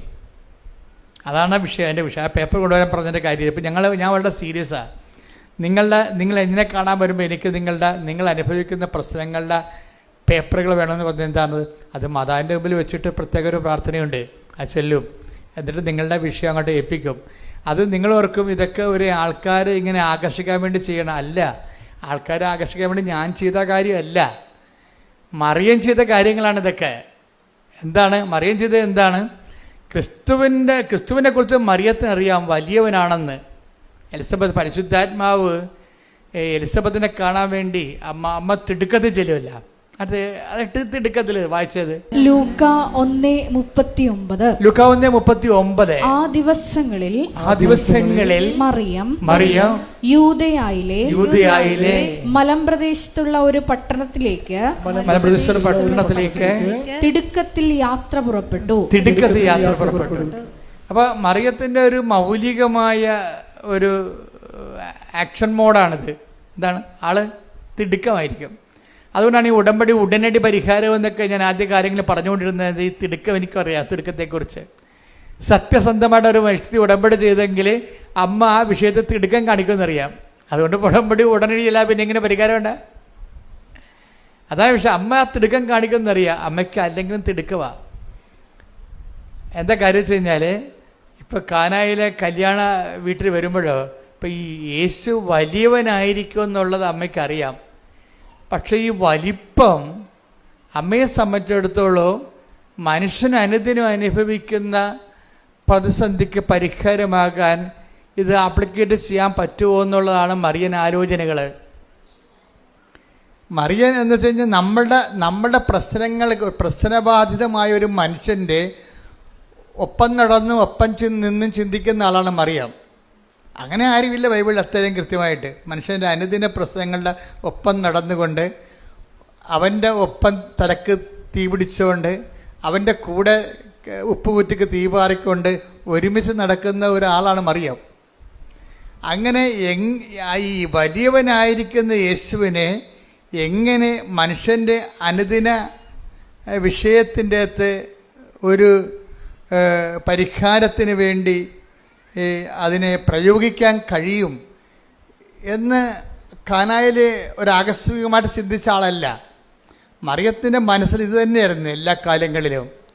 എങ്ങനെ മറിയത്തോടല്ല പറഞ്ഞത്, ഇവൻ ഔസേപ്പിതാവിനോടല്ല പറഞ്ഞത്. അവൻ വലിയവനായിരിക്കുമെന്നാണ്. എന്തിനാണ് അങ്ങനെ പറഞ്ഞത്? അവൻ വലിയവനായിരിക്കും. എന്തിനു വേണ്ടി അവൻ വലിയവനായിരിക്കും? അവൻ യേശുക്രിസ്തു ക്രൂശിക്കപ്പെട്ട് മനുഷ്യൻ്റെ പാപങ്ങൾക്ക് പരിഹാരമാകാൻ വേണ്ടി മാത്രമാണോ? അല്ല. മറിയത്തെ സംബന്ധിച്ചിടത്തോളം മനുഷ്യൻ്റെ അനുദിന ജീവിതത്തിൻ്റെ പരിഹാരത്തിനും അവൻ വലിയവനായിരിക്കുമെന്നാണ് പരിശുദ്ധാത്മാവ് മറിയത്തോട് പറഞ്ഞിരിക്കുന്നത്. കൈയടിച്ച് ക്രിസ്തുവിന്റെ ഹല്ലേലൂയ. തൻ്റെ ഭവനത്തിലേക്ക് പോകുന്നതിന് വേണ്ടി മറിയം കാണിച്ച ഒരു തിടുക്കമുണ്ട്. ഈ തിടുക്കം തന്നെയാണ് അമ്മ വലിയവനായ ക്രിസ്തുവിനെ മനുഷ്യൻ്റെ അനുദിന ജീവിത പ്രശ്നങ്ങളിലേക്ക് സത്ത തിരിച്ചുകൊണ്ട് അതിനൊരു പരിഹാരം കാണാൻ വേണ്ടി ഒരു പഴുത് നോക്കി നടന്നതുപോലെയാണ് കാനായിലെ കല്യാണം വന്നു ചേരുന്നത്. കാനായിലെ കല്യാണം വസ്തുത്തിൽ അത് ശരിക്കും പറഞ്ഞാൽ ഞാൻ ഇപ്പോഴും വിശ്വസിക്കുന്നത് ഒരു സർക്കസ് സെൻസ് മാതാവ് ഇതേ ചിന്തയോടു കൂടി നടന്ന് ക്രിസ്തു വലിയവനാണെന്ന് അമ്മയ്ക്കറിയാം. ഈ വലിമ മനുഷ്യന് മനസ്സിലാകുന്ന ജീവിത പ്രശ്നങ്ങളിലേക്ക് അതിൻ്റെ സാധ്യതയെ പ്രയോഗിച്ചുകൊണ്ട് ക്രിസ്തുവിനെ മനുഷ്യൻ അവൻ്റെ സങ്കടങ്ങളിൽ സമാശ്വാസം നൽകുന്ന ദൈവത്തിൻ്റെ സ്നേഹരൂപമായി അനുഭവിക്കുന്ന ദൈവിക പദ്ധതി അമ്മയ്ക്ക് ഒരു ചെവിട്ടോർമ്മ പോലെ ചൊല്ലിക്കൊടുത്തതുപോലെ അമ്മ ഒരു പഴുതു നോക്കി നടക്കുകയായിരുന്നു. എപ്പോഴാണ് ഈ വലിയവനായ യേശുവിനെ മനുഷ്യൻ്റെ ജീവിതത്തിലെ പ്രശ്നങ്ങൾക്ക് പരിഹാരം ആക്കുക? അങ്ങനെ നടക്കുന്ന കാലത്താണ് കാനായിലെ കല്യാണം ഒരു പെട്ടെന്നിങ്ങനെ ഈ പാല് കടയുമ്പോൾ വെണ്ണ വന്ന പോലെ പൊന്തി വന്നത്, അവസരം പൊന്തി വന്നതാണ്. ആ അവസരം ശരിക്കും പറഞ്ഞ അമ്മയ്ക്ക് വേറെ ആ വിഷയം കൈകാര്യം ചെയ്യണമെങ്കിൽ തീർച്ചയായിട്ടും ഞാൻ ഇടയ്ക്ക് പറയാറുള്ളതാണ്, അത് വലിയൊരു വിഷയമല്ല, ഒരു ചെറിയൊരു പഴുതാണ്. അവിടെ വീഞ്ഞ് തീർന്നു പോയി, വേണമെങ്കിൽ അടുത്ത വീട്ടിൽ പോയി വായ്പ വാങ്ങിക്കാമെന്ന് പറയുമ്പോൾ ആ പ്രശ്നം തീരും. അടുത്ത വീട്ടിൽ പോയി വായ്പ വാങ്ങിക്കുക, അല്ലെങ്കിൽ 3-4 വീട്ടിൽ പോയി പെട്ടെന്ന് അവിടെ ഉള്ള വീഞ്ഞ്, അവിടെയൊക്കെ വീഞ്ഞുള്ള സ്ഥലമാണ്, ഞാനും പോയതാ. അവിടുന്ന് കുറേ വീഞ്ഞ് അവിടുന്ന് പോയപ്പോൾ കൊണ്ടുവരികയും ചെയ്തു ഇവിടെ. കാര്യം അതല്ല, അതോട് അവരുടെ ബിസിനസ്സാണത്. അപ്പം അതുകൊണ്ട് തന്നെ അവിടെ പഞ്ഞമൊന്നുമില്ല ഈ സംഭവം, അടുത്ത വീട്ടിൽ പോയി സംഭവം കിട്ടും. അങ്ങനെ ഒരു ഉപദേശം കൊടുക്കുന്നതിനുള്ള സാധ്യതയുണ്ട് അവിടെ. അല്ലെങ്കിൽ വിലക്ക് വാങ്ങാമല്ലോ. അപ്പോൾ ഈ 2 സംഭവം ചെയ്യാതെയാണ് അമ്മ ഈ വിഷയം യേശുവിൻ്റെ വലിയവനായ യേശുവിൻ്റെ വലിപ്പം മനുഷ്യൻ്റെ ജീവിത പ്രശ്നങ്ങൾ പരിഹാരമാകാനുള്ള സാധ്യത അമ്മ കണ്ടുപിടിച്ച ഒരു പോംവഴിയാണ്. നമ്മൾ അമ്മയെ വിളിക്കണത് എന്താണ്? ദിവ്യ രഹസ്യങ്ങളുടെ എന്താ വിളിക്കണേ? റോസാപുഷ്പം. ഞങ്ങളൊക്കെ എൻ്റെ കുഞ്ഞുനാളിലൊക്കെ വീട്ടിൽ അമ്മ പറയണ വ്രതപുഷ്പമേ എന്നൊക്കെ പറയും. എനിക്ക് അന്ന് മനസ്സിലായിട്ടില്ല, ഇന്നും മനസ്സിലായിട്ടില്ല. ദിവ്യ രഹസ്യങ്ങളുടെ വ്രതപുഷ്പമേ വെച്ചാൽ തമിഴാണ്. ഞങ്ങളുടെ ഇവിടുത്തെ പ്രാർത്ഥനകളെല്ലാം കേരളത്തിലെ ക്രിസ്ത്യൻസിൻ്റെ പ്രാർത്ഥന പൊതുവേ ഒരു 100 കൊല്ലം മുമ്പ് വരെ തമിഴായിരുന്നു. അപ്പം അതുകൊണ്ട് തമിഴിൻ്റെ പ്രാർത്ഥന പതുക്കെയാണ് ഇപ്പോൾ മലയാളത്തിലായത്. കാര്യം കേരളം തമിഴകം ആയിരുന്നല്ലോ. അപ്പം അതിനോട് ആ കാലങ്ങളിലെല്ലാം പഴയ വേദപാഠങ്ങളെല്ലാം തമിഴായിരുന്നു. അപ്പോൾ അത് ദൈവരഹസ്യങ്ങളുടെ വ്രതപുഷ്പം. ഞാൻ സെമിനാരിൽ ചെന്നപ്പോൾ പഠിച്ചത് ഈ വ്രതപുഷ്പം എന്ന് പറഞ്ഞാൽ എന്താണ്? സെമിനാരിൽ ചെന്നപ്പോൾ ഇംഗ്ലീഷ് റോസ് ശരിയാണ്. അപ്പോൾ അവിടെ പറഞ്ഞാൽ എന്താണ്? Mystic rose, pray for us എന്നുവെച്ചാൽ ദിവ്യരഹസ്യങ്ങളെ ഒരു തേൻ പോലെ ഒരു പനിനീർ പൂവിൽ സൂക്ഷിച്ചിരിക്കുന്നതാണ് അമ്മ. അമ്മ ഒരു പനിനീർ പൂവാണ്. ആ പനിനീർ പൂവിൽ ദിവ്യരഹസ്യങ്ങളുണ്ട്. തേന് പോലെ ഇരിക്കണ പൂവിൽ എങ്ങനെയാണ് തേനിരിക്കുന്നത് അതുപോലെ പരിശുദ്ധ മറിയമാവുന്ന സ്വർഗീയ പുഷ്പത്തിലെ തേനുണ്ട്. എന്തിൻ്റെയാണ്? ദിവ്യരഹസ്യങ്ങൾ. ദിവ്യരഹസ്യം എന്താണ്? ക്രിസ്തുവിനെക്കുറിച്ചുള്ള രഹസ്യങ്ങളാണ്. ക്രിസ്തുവിനെക്കുറിച്ചുള്ള രഹസ്യങ്ങൾ ആർക്കാണ് പകർന്നു കിട്ടിയിരിക്കുന്നത്? മറിയത്തിനാണ്. എന്താണ്? അവൻ വലിയവനായിരിക്കും. അതാണ് രഹസ്യമാണത്. അത് രഹസ്യമാണ്. ഈ രഹസ്യം അത് അമ്മയ്ക്ക് കിട്ടിയിരിക്കുന്ന രഹസ്യമാണ് അമ്മ കാനായിലെ അത് പരസ്യമാക്കുന്നത്. ഈ രഹസ്യമില്ലേ, അതായത് ഇവൻ വലിയവനായിരിക്കും എന്നുള്ള ദിവ്യരഹസ്യം, അതാണ് ദിവ്യരഹസ്യങ്ങളുടെ പനിനീർ പുഷ്പമേ. അപ്പം ഈ രഹസ്യത്തെയാണ് അമ്മ അവൻ വലിയവനായിരിക്കും. ഈ യേശുക്രിസ്തുവിൻ്റെ ശക്തിയെ അമ്മ ബലഹീനനായ മനുഷ്യൻ്റെ ഉയർത്തെഴുന്നേൽപ്പിനും നിലനിൽപ്പിനും ഉയർച്ചയ്ക്കും അതിജീവനത്തിനുമായിട്ട് അമ്മ ഒരു പഴുത് നോക്കിയിരിക്കുകയായിരുന്നു. യേശുക്രിസ്തുവിനെ ഇൻട്രൊഡ്യൂസ് ചെയ്യാൻ വേണ്ടി ക്രിസ്തുവിൻ്റെ ശക്തി, ക്രിസ്തുവിലുള്ള ദൈവത്തിൻ്റെ പദ്ധതികളെ, മനുഷ്യൻ്റെ എല്ലാ സർവ്വതോന്മുഖമായ വീണ്ടെടുപ്പുകൾ നിലവിൽ വരുത്താൻ വേണ്ടി അമ്മ ഒരു പഴുത് നോക്കിയിരിക്കുകയും, അങ്ങനെ വളരെ അത്രയ്ക്ക് വലിയ ആഡംബരമായിട്ട് പറയാൻ പറ്റുന്നില്ലെങ്കിലും കിട്ടിയ പഴുത് അമ്മ തിടുക്കത്തിൽ ഉപയോഗിക്കുകയാണ്. അവിടെയും തിടുക്കമാണ്, പെട്ടെന്നല്ല ഈ സംഭവം നടക്കുന്നത്. അവർ അടുത്ത വീട്ടിൽ പോയി വാടകയ്ക്ക് വീഞ്ഞും കാവിക്കൊണ്ട് വരണമെങ്കിൽ തന്നെ ഇവിടെ കാര്യം സാധിച്ചു. അതാണ് തിടുക്കം, അവിടെ തിടുക്കം കാണിക്കുന്നുണ്ട്. അതായത് അടുത്ത വീട്ടിൽ പോയി ആ വീട്ടുകാർ വീഞ്ഞ് തീരാൻ പോണെന്ന് കണ്ടപ്പോൾ തന്നെ ഇത് അമ്മയ്ക്കറിയാം, ഇത് ഇവർ വീഞ്ഞ് തീരാൻ പോണ എങ്ങനെ വീട്ടുകാരറിഞ്ഞു കഴിഞ്ഞാൽ ക്രിസ്തുവിനെ അറിയാൻ പാടില്ലാത്ത കാരണം അവർ വേറെ മാർഗങ്ങൾ ഉപയോഗിക്കുമെന്നറിയാം. അതാണ് വിഷയം. അവിടെ ക്രിസ്തുവിനെ അറിയാത്ത വീടാണത്. ക്രിസ്തുവിനെ അറിയാത്ത വീട്ടിൽ ഒരു വിഷയം ഉണ്ടായിക്കഴിഞ്ഞാൽ അവരറിഞ്ഞു കഴിയുമ്പോൾ, വിവാഹത്തിൻ്റെ ശോഷണം അറിഞ്ഞു കഴിയുമ്പോൾ ഓട്ടോമാറ്റിക്കലായിട്ട് അവർ വേറെ ക്രിസ്തുവിനെ ഇതരമായിട്ടുള്ള വേറെ മാർഗങ്ങൾ, വായ്പ വാങ്ങിക്കുക, വിലക്ക് വാങ്ങിക്കുക എന്ന് അറിയാം, അവർ ചെയ്യുമെന്നറിയാം. അതിന് മുമ്പ് തന്നെ ഒരു തിടുക്കം കാണിക്കും. ഇവിടെ എലിസബത്തിൻ്റെ വീട്ടിലേക്ക് പോയി അതേ തിടുക്കം തന്നെ. ദൈവത്തിലെ ഓർക്കുക, നിൻ്റെ വിഷയത്തിനും നീ ഒരു ബൗദ്ധികമായ പരിഹാരം നീ കണ്ടെത്താൻ ഉള്ള സാവകാശത്തിന് മുമ്പേ മറിയം കാണിക്കുക തിടുക്കത്തിൻ്റെ പേരാണ് ഉടമ്പടി. കൈയടിച്ച് ശ്രദ്ധിക്കട്ടെ. അതായത് എപ്പോഴും മനസ്സിലാക്കണം, മറിയം ഇപ്പം കാനായിലൊക്കെ വലിയ വിവാഹ വിരുന്നിൽ നടന്ന സംഭവങ്ങളെ നമ്മൾ അന്വേഷിക്കുകയാണെങ്കിൽ നമുക്ക് മനസ്സിലാകുന്ന ഒരു സത്യമുണ്ട്. എന്താണ്? മറിയം നമ്മുടെ ജീവിത പ്രശ്നങ്ങൾക്കൊപ്പമാണ്. മറിയം ക്രിസ്തുവിനൊപ്പമാണ്. അതേസമയം തന്നെ ക്രിസ്തുവിൻ്റെ ആ വലിമ എന്തു ചെയ്യും? നമ്മുടെ ജീവിത പ്രശ്നങ്ങൾക്ക് പരിഹാരം കാണാനുള്ള സാധ്യത, അതിനുള്ള പഴുത് ഓരോ നിമിഷവും അന്വേഷിക്കുന്ന ആളാണ്. അതിനുള്ള തിടുക്കം കാണിക്കുന്നത് കൊണ്ടാണ് ഞാൻ നിങ്ങളോട് പറഞ്ഞത്, അമ്മ എന്താ പറഞ്ഞത്, അവൻ പറയണത് പോലെ ചെയ്യുക. ആ തിടുക്കം നിങ്ങളുടെ ഭാഗത്തു നിന്നുണ്ടാകണം. പിടികിട്ടിയ ഉടമ്പടി എപ്പോഴും കത്തണത് ഇങ്ങനെയാണ്. മറിയമ്മത്തിന് ഒരു തിടുക്കമുണ്ട്. മനുഷ്യൻ ബൗദ്ധികമായ മാനുഷികമായ മാർഗങ്ങൾ അന്വേഷിക്കുന്ന മുമ്പേ യേശുക്രിസ്തുവിനെ ആ പ്രശ്നത്തിൽ ഉൾപ്പെടുത്തിക്കൊണ്ട് ദൈവത്തിൻ്റെ മഹത്വപ്പെടുത്തുക എന്നുള്ള മറിയത്തിൻ്റെ സ്വാഭാവികമായ മാതൃകയ്ക്ക് മറിയത്തിന് ഇച്ഛാശക്തിയുണ്ട്. പക്ഷെ അത് നടപ്പിൽ വരുത്തുന്നതിന് നമ്മളുടെ ഭാഗത്തുനിന്നും അതുപോലെ തന്നെയുള്ള ഒരു ത്വര, തിടുക്കം ഉണ്ടാകണം. പറഞ്ഞ മനസ്സിലായില്ലേ? അതുകൊണ്ട് ഞാൻ എപ്പോഴും പറയും, നിങ്ങളുടെ പ്രശ്നത്തിനെ അടിസ്ഥാനപ്പെടുത്തിയാണ് നിങ്ങളൊരു തിടുക്കം നമുക്ക് തിടുക്കം ഉണ്ടാക്കാൻ പറ്റും. രണ്ട് തരത്തിലാണ് തിടുക്കം വരുന്നത്. ഒന്ന്, നിങ്ങളുടെ പ്രശ്നത്തെ അടിസ്ഥാനപ്പെടുത്തിക്കൊണ്ടൊരു തിടുക്കം ഉണ്ടാക്കാൻ പറ്റും. എന്താണ് കാരണം? നിങ്ങളിപ്പോൾ ഇംഗ്ലണ്ടിൽ പഠിക്കാൻ പോണ കക്ഷികളാണ്. അവിടെ ഇൻടേക്കിൻ്റെ അകത്ത് അവർക്ക് ഇപ്പോൾ സെപ്റ്റംബർ ഇൻടേക്ക് ഉണ്ട്. അതിൻ്റെ അകത്ത് കയറി പറ്റാൻ വേണ്ടി ഒരു തിടുക്കമുണ്ട്, ഇല്ലേ? ഒരു തിടുക്കം. അപ്പോൾ അതിനകത്ത് നിങ്ങളുടെ പ്രാർത്ഥനയുടെ ഉദ്ദേശം എന്താണ്? നിങ്ങൾക്ക് തിടുക്കം ഉണ്ടാക്കണത് എന്താണ്? സെപ്റ്റംബറിൽ പോകാൻ പറ്റുന്നില്ലെങ്കിൽ പിന്നെ അടുത്ത ഫെബ്രുവരിയിലേ പോകാൻ പറ്റത്തുള്ളൂ. അപ്പം അതുകൊണ്ട് ഒരു സ്വാഭാവികമായിട്ട് ഉണ്ടാക്കുന്ന തിടുക്കമാണ്.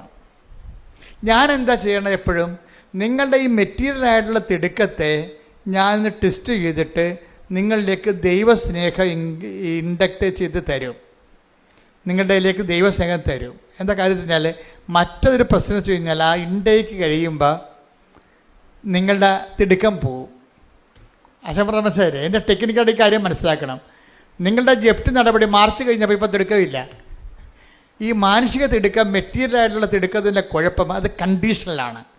അതൊരു വിഷയമായിട്ടും ഒരു സീസണലായിട്ടുള്ള തിടുക്കമാണ്. നിങ്ങളുടെ ഇൻടേക്ക് കഴിഞ്ഞു, സെപ്റ്റംബറിൽ കിട്ടിയില്ല, അതിന് കുഴപ്പമില്ല, ഇപ്പോൾ ഫെബ്രുവരിയല്ലേ, അതിനുശേഷം പോയി നമുക്ക് ഇംഗ്ലീഷ് പഠിക്കാമെന്ന് പറയും. അപ്പോൾ നിങ്ങളുടെ തിടുക്കം പോയി. പക്ഷേ ആ തിടുക്കമല്ല നമുക്ക് വേണ്ടത്. ഒരു വിഷയബന്ധിതയായ തിടുക്കമാണ് നിങ്ങൾക്കുള്ളത്.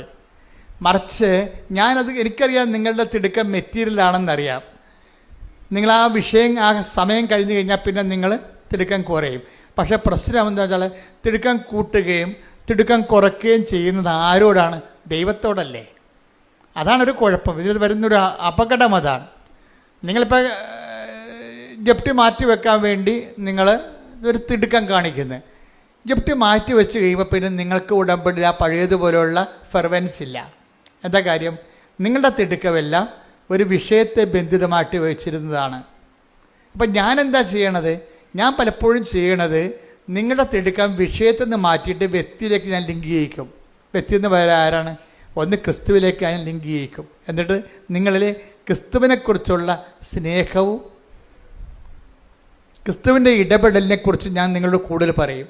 എന്നിട്ട് ഞാൻ പറയും, നിങ്ങൾ പൊതിച്ചോറ് കൊടുക്കുമ്പോഴും പത്രം കൊടുക്കുമ്പോഴും ക്രിസ്തുവിനെക്കുറിച്ചുള്ള സ്നേഹത്താൽ കൊടുക്കാൻ പറയും.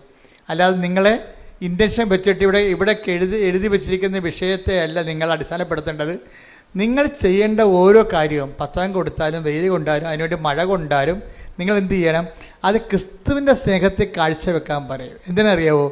എനിക്ക് നിങ്ങളുടെ തിടുക്കത്തെ ക്രിസ്തുവിൻ്റെ വ്യക്തിത്വത്തോട് ബന്ധപ്പെടുത്തി നിർത്തിക്കഴിഞ്ഞാലുള്ള ഗുണമെന്ന് പറയണത് അതങ്ങനെ ശാശ്വതമായിട്ട് നിൽക്കും. മറ്റത് വിഷയബന്ധിയാണ്, സീസണബിളാണ്. നിൻ്റെ ജപ്തി നടപടി മാറുമ്പോഴും പരീക്ഷ കഴിയുമ്പോഴും നിങ്ങളുടെ തിടുക്കം കുറയും. അപ്പോൾ അങ്ങനെ ഒരു റിലേഷൻസ് നമുക്ക് ദൈവമായിട്ട് മെയിൻറ്റെയിൻ ചെയ്യാൻ പറ്റത്തില്ല. പറ്റുമായിരിക്കും, പക്ഷേ പരിമിതികളുണ്ട്. അതിന് ദൈവത്തിനറിയാൻ പറ്റും. ഓർഡർ തമ്മാവ അറിയാം, ഇത് വെറുതെ വിഷയത്തിന് വേണ്ടി വന്നിരിക്കുകയാണ്, വയറ്റിപ്പഴപ്പ് പരിപാടിയാണ്, എനിക്ക് അതിൻ്റെ അകത്ത് റോളില്ലെന്ന് ദൈവത്തെ മനസ്സിലായാൽ പിന്നെ ഇത് ആവശ്യമില്ലാതെ ഇങ്ങനെ ലാഗാകും. ഇപ്പോൾ ഉടമ്പടിയെ നിങ്ങൾ ആവശ്യമില്ലാതെ ലാഗാക്കരുത്. അത് വിഷയബന്ധിയോ സീസണബിളോ ആയിട്ട് നമ്മൾ ഉടമ്പടി എടുത്തു കഴിയുമ്പോൾ തിടുക്കവും അതുപോലെ വരും. മറിച്ച് അത് അച്ഛൻ എപ്പോഴും നിങ്ങളോട് പറയണത്, നിങ്ങൾ ദൈവസ്നേഹത്തിൻ്റെ ഫോർമാറ്റിലേക്ക് ഇത് റീഫോർമാറ്റ് ചെയ്യാൻ പറയും. എല്ലാം ഇപ്പോൾ കാര്യം ഞാൻ അങ്ങനെ ചെയ്യണതല്ല, എൻ്റെ ജീവിതത്തിൽ മുഴുവൻ അങ്ങനെ ചെയ്യണത്. അതെനിക്ക് ആരും ഇപ്പം പുതുതായിട്ട് പറഞ്ഞു തന്നതല്ല. എനിക്ക് പണ്ട് മുതലേ അച്ഛനായ കാലം മുതലേ മനസ്സിലാകുമായിരുന്നു, ഇവിടുത്തെ മെയിൻ എന്ത് കാര്യം ചെയ്താലും അത് ദൈവസ്നേഹമാണ്. അല്ല സഭയെ ഒപ്പിക്കുക എന്നുള്ളതൊക്കെ സെക്കൻഡറി ആയിട്ട് വരുന്ന സാങ്കേതിക വിഷയങ്ങളാണ്. അതല്ല, സഭയെ സ്നേഹിക്കുന്നതും ശുശ്രൂഷിക്കുന്നതും എല്ലാം അതിൻ്റെ ബേസിക്കായിട്ടുള്ള ദൈവസ്നേഹമാണ് വരേണ്ടതെന്ന്. അപ്പം നിങ്ങളും ഉടമ്പടി എടുക്കുമ്പോൾ ഉടമ്പടി ജീവിക്കുമ്പോൾ ഈ കണ്ടൻറ് ഓഫ് ലവ് വർത്തിക്കാൻ നോക്കണം. പറഞ്ഞു എന്നാൽ എളുപ്പമാണ് ഈ സംഭവം. അങ്ങനെ ദൈവത്തിന് ഒരിക്കൽ നിങ്ങളെക്കുറിച്ച് നിങ്ങൾ തോന്നുകയാണ്, നിങ്ങൾ ദൈവസ്നേഹത്തിൻ്റെ വക്താവാണെന്ന് ദൈവത്തിന് തോന്നിയാൽ പിന്നെ ഇത്രയും ഈ പ്രശ്നങ്ങളൊന്നുമില്ല.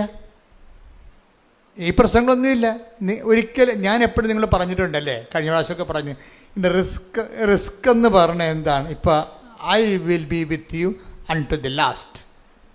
ഞാൻ നിങ്ങളുടെ കൂടെ ഉണ്ടാകും. I will come with you wherever you go. നിങ്ങൾ എവിടെ പോയാലും ഞാൻ അത് ഉടമ്പടിയിലുള്ളതല്ലേ. ദൈവം നമ്മുടെ കൂടെ ഉണ്ടാകുമെന്നുള്ള കാര്യം എന്താണ്? അത് ഉടമ്പടിയിലുള്ളതാണ്. അത് പക്ഷേ ഉള്ള പ്രശ്നമെന്ന് വെച്ചാൽ അതിനൊരു പ്രശ്നമുണ്ട്. ദൈവം നമ്മളുടെ കൂടെ ഉണ്ടാകുമെന്നുള്ള കാര്യം അത് ഉടമ്പടിയിലുള്ളതാണ്. പക്ഷെ അതിൻ്റെ അകത്ത് റിസ്ക് ഫാക്ടർ എന്ന് പറഞ്ഞാൽ എന്താണ്? ഇപ്പോൾ നമ്മുടെ ജോഷോ 1:9 I will come with you wherever you go. നീ എവിടെ പോയാലും ഞാൻ നിൻ്റെ കൂടെ ഉണ്ടാകും.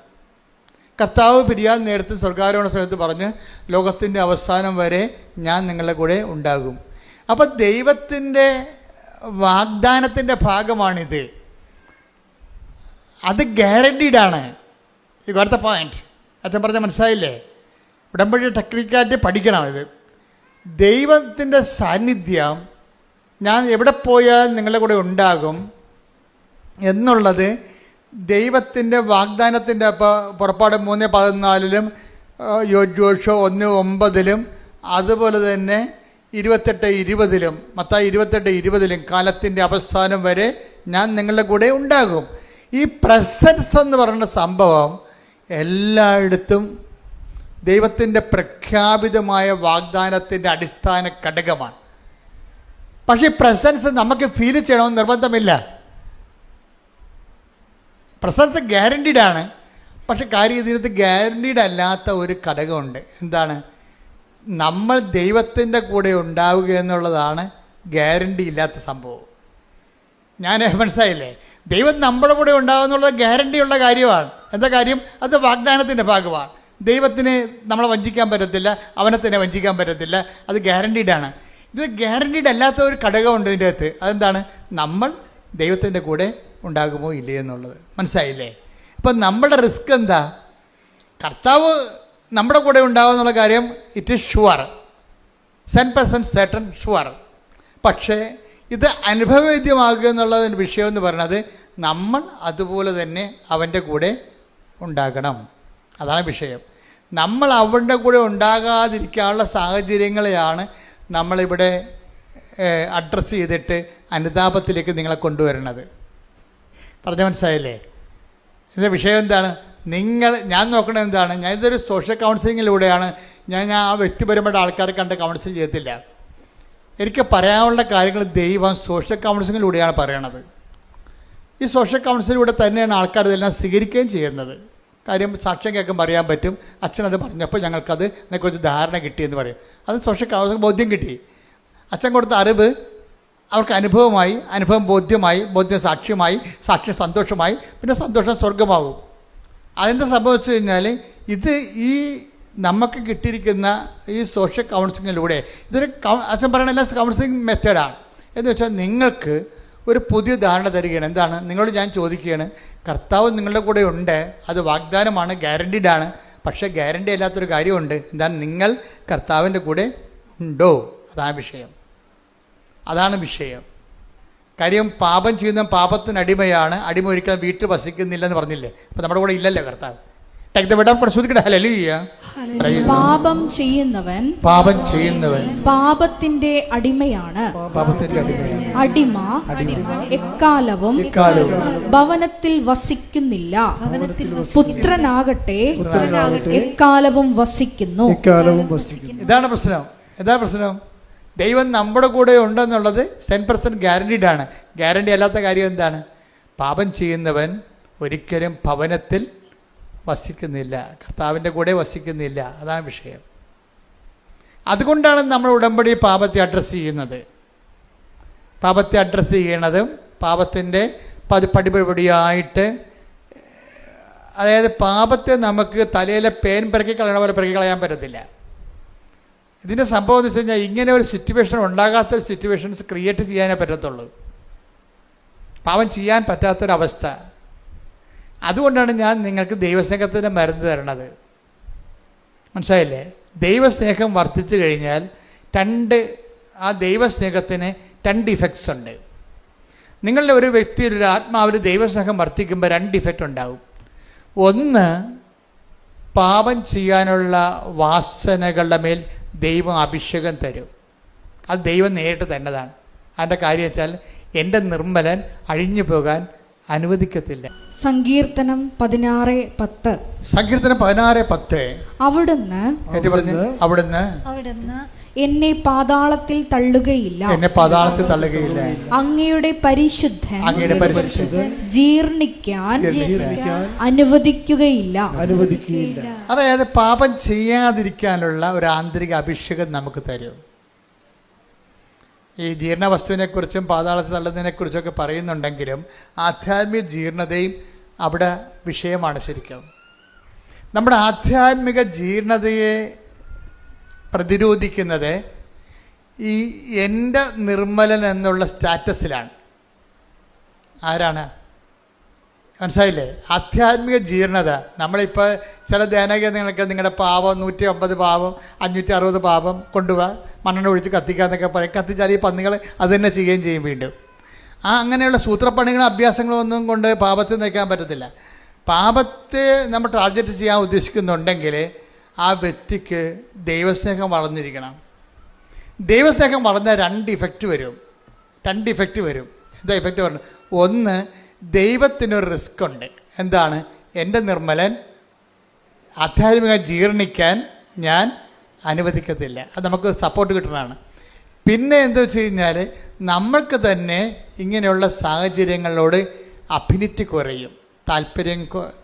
പാപം ചെയ്യാനുള്ള ഒന്നെങ്കിൽ 2 തരത്തിൽ, ഒന്നെങ്കിൽ ഒരു പ്രലോഭനത്തിൽ ഉൾപ്പെടുത്തരുത് നമ്മൾ പ്രാർത്ഥിക്കുമ്പോൾ അങ്ങനെയുള്ള സാഹചര്യങ്ങളിൽ നിന്ന് ഇരിക്കാനുള്ള സാധ്യതയെ ദൈവം ട്രേസ് ഔട്ട് ചെയ്യുന്നുണ്ട്. ഇപ്പം എന്താ ഞങ്ങളെ പ്രലോഭനത്തിൽ ഉൾപ്പെടുത്തരുത് എന്നല്ല പറയണത്. അപ്പം അതിൻ്റെ അർത്ഥം എന്താണ്? അങ്ങനെ ഒരു സിറ്റുവേഷൻ ഉണ്ട് ആധ്യാത്മിക ജീവിതത്തിൽ എന്ന് ഈശോ വെളിപ്പെടുത്തിയിരിക്കുന്നു. കൈയടിക്കട്ടെ, ഉണ്ടെന്ന്. ഇല്ലേ? പ്രലോഭനത്തിൽ ഉൾപ്പെടാതെ ഒരു വ്യക്തിക്ക് ഇവിടെ ജീവിക്കാനുള്ള സാധ്യതയുണ്ടെന്ന് ആണ് ഈശോ. കാരണം ഈശോ മാത്രമേ ഈ രഹസ്യം പുറത്ത് പറഞ്ഞിട്ടുള്ളൂ. ഇത് രഹസ്യമാണ്. ഈശോ എന്തെല്ലാം രഹസ്യങ്ങൾ പറഞ്ഞിട്ടുണ്ട്. ഈശോ പറഞ്ഞ മൊത്തം രഹസ്യമാണ്. ലോകസ്ഥാപനം മുതൽ ഇന്ന് വരെ നിഗൂഢമായിരിക്കുന്നതെല്ലാം അവൻ വെളിപ്പെടുത്തുന്നു. അപ്പോൾ എന്താണ്? അവൻ രഹസ്യമാണ്. ഇത് രഹസ്യമാണ്. നമുക്ക് ജീവിക്കാൻ ഉദ്ദേശിക്കുന്നവൻ നിങ്ങൾ ഇവിടെയാണ് ഇൻവെസ്റ്റ് ചെയ്യേണ്ടതെന്നാണ് ഈശോ പറയണത്. നിങ്ങൾക്ക് സത്യസന്ധമായി ദൈവത്തിൻ്റെ നിർമ്മലയായിട്ടും ജീവിക്കാൻ ഉദ്ദേശിക്കുന്നുണ്ടെങ്കിൽ നിങ്ങൾ ദൈവസ്നേഹത്തിൽ വളരണം. ദൈവസ്നേഹത്തിൽ വളരാൻ ഉദ്ദേശിക്കുന്നുണ്ടെങ്കിൽ നിങ്ങൾ ക്രിസ്തുവിനോടുള്ള സ്നേഹത്തിലാണ് വളരേണ്ടത്. കാര്യം എന്താണ്? ക്രിസ്തു ദൈവത്തിൻ്റെ സ്നേഹത്തിൻ്റെ പ്രതിച്ഛായയാണ്. ദൈവം എത്രത്തോളം നമ്മളെ സ്നേഹിച്ചുവെന്ന് അവൻ്റെ മുൾക്കിടം നോക്കുമ്പോൾ അറിയാൻ പറ്റും. അവൻ എന്തുമാത്രം നമ്മളെ സ്നേഹിച്ചു വന്ന് അവൻ്റെ കരചരണങ്ങളെ ആണിപ്പഴും നോക്കുമ്പോൾ അറിയാൻ പറ്റും. അവൻ എന്തുമാത്രം നമ്മളെ സ്നേഹിച്ചു വന്ന് അവൻ്റെ ഹൃദയത്തിലെ തിരുവിലാവിലെ മുറിവ് നോക്കുമ്പോൾ അറിയാൻ പറ്റും. ശ്രുതിക്കട്ടെ, ശ്രുതിക്കട്ടെ, ശ്രുതിക്കട്ടെ.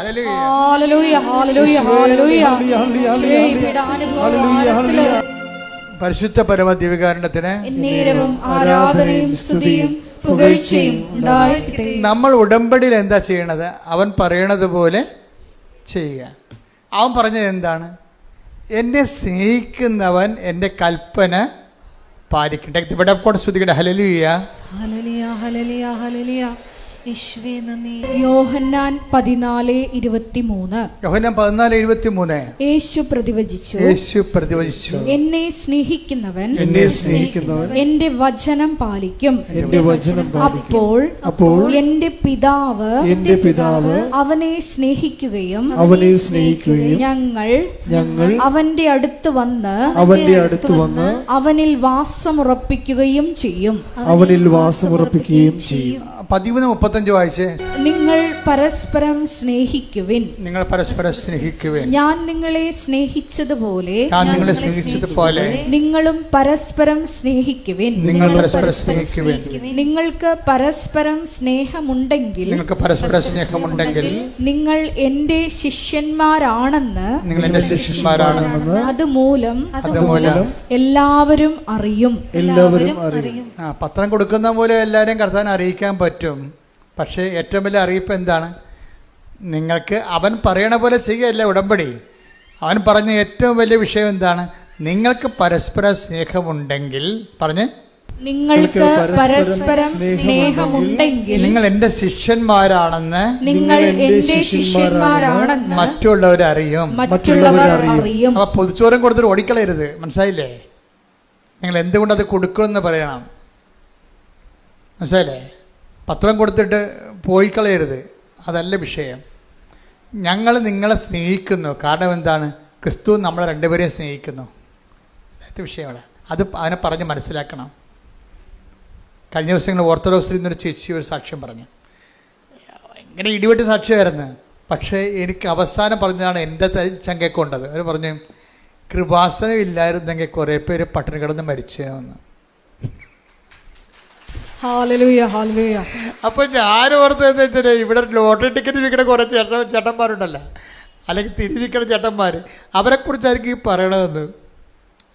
ഈ കൃപാസനം, ഈ സ്ഥാപനം ഇല്ലെങ്കിൽ അവരല്ല ഉദ്ദേശിച്ചത്.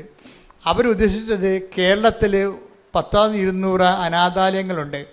അവിടെയെല്ലാം ഉടമ്പടി എടുത്ത ആൾക്കാർ ക്യൂ ആണ്. അവിടെ വസ്ത്രം കഴുകി കൊടുക്കാനും ഭക്ഷണം കൊടുക്കാനും ആശുപത്രി ക്ലീൻ ചെയ്യാനും നഖം വെട്ടി കൊടുക്കാനും കുളിപ്പിച്ച് കൊടുക്കാനും ആൾക്കാർ ക്യൂ ആണ്. അവർക്ക് സമയാസമയങ്ങളിൽ ഭക്ഷണം കൊടുക്കുകയും അവിടെ ഇല്ലായ്മയും വല്ലായ്മയും തിരക്കുകയും മരുന്ന് മേടിക്കാൻ കാശുണ്ടാൻ ചോദിക്കുകയും ആ ചീട്ട് വാങ്ങിച്ചിട്ട് മരുന്ന് വാങ്ങിച്ച് കൊടുക്കുകയും ചെയ്യും. അങ്ങനെ ഭയങ്കരമായൊരു സുവിശേഷ പേര് ലോകം മുഴുവൻ നടക്കുന്നുണ്ട്. അമേരിക്കയിൽ നിന്നും അതുപോലെ തന്നെ ഇംഗ്ലണ്ടിൽ നിന്നൊക്കെ വന്ന് സാക്ഷ്യം പറയുന്നവർ അവർ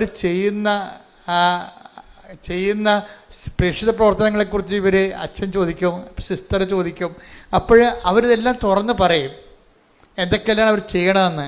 അപ്പോൾ ലോകം മുഴുവനും മനുഷ്യരെ സ്നേഹിക്കുകയാണ്.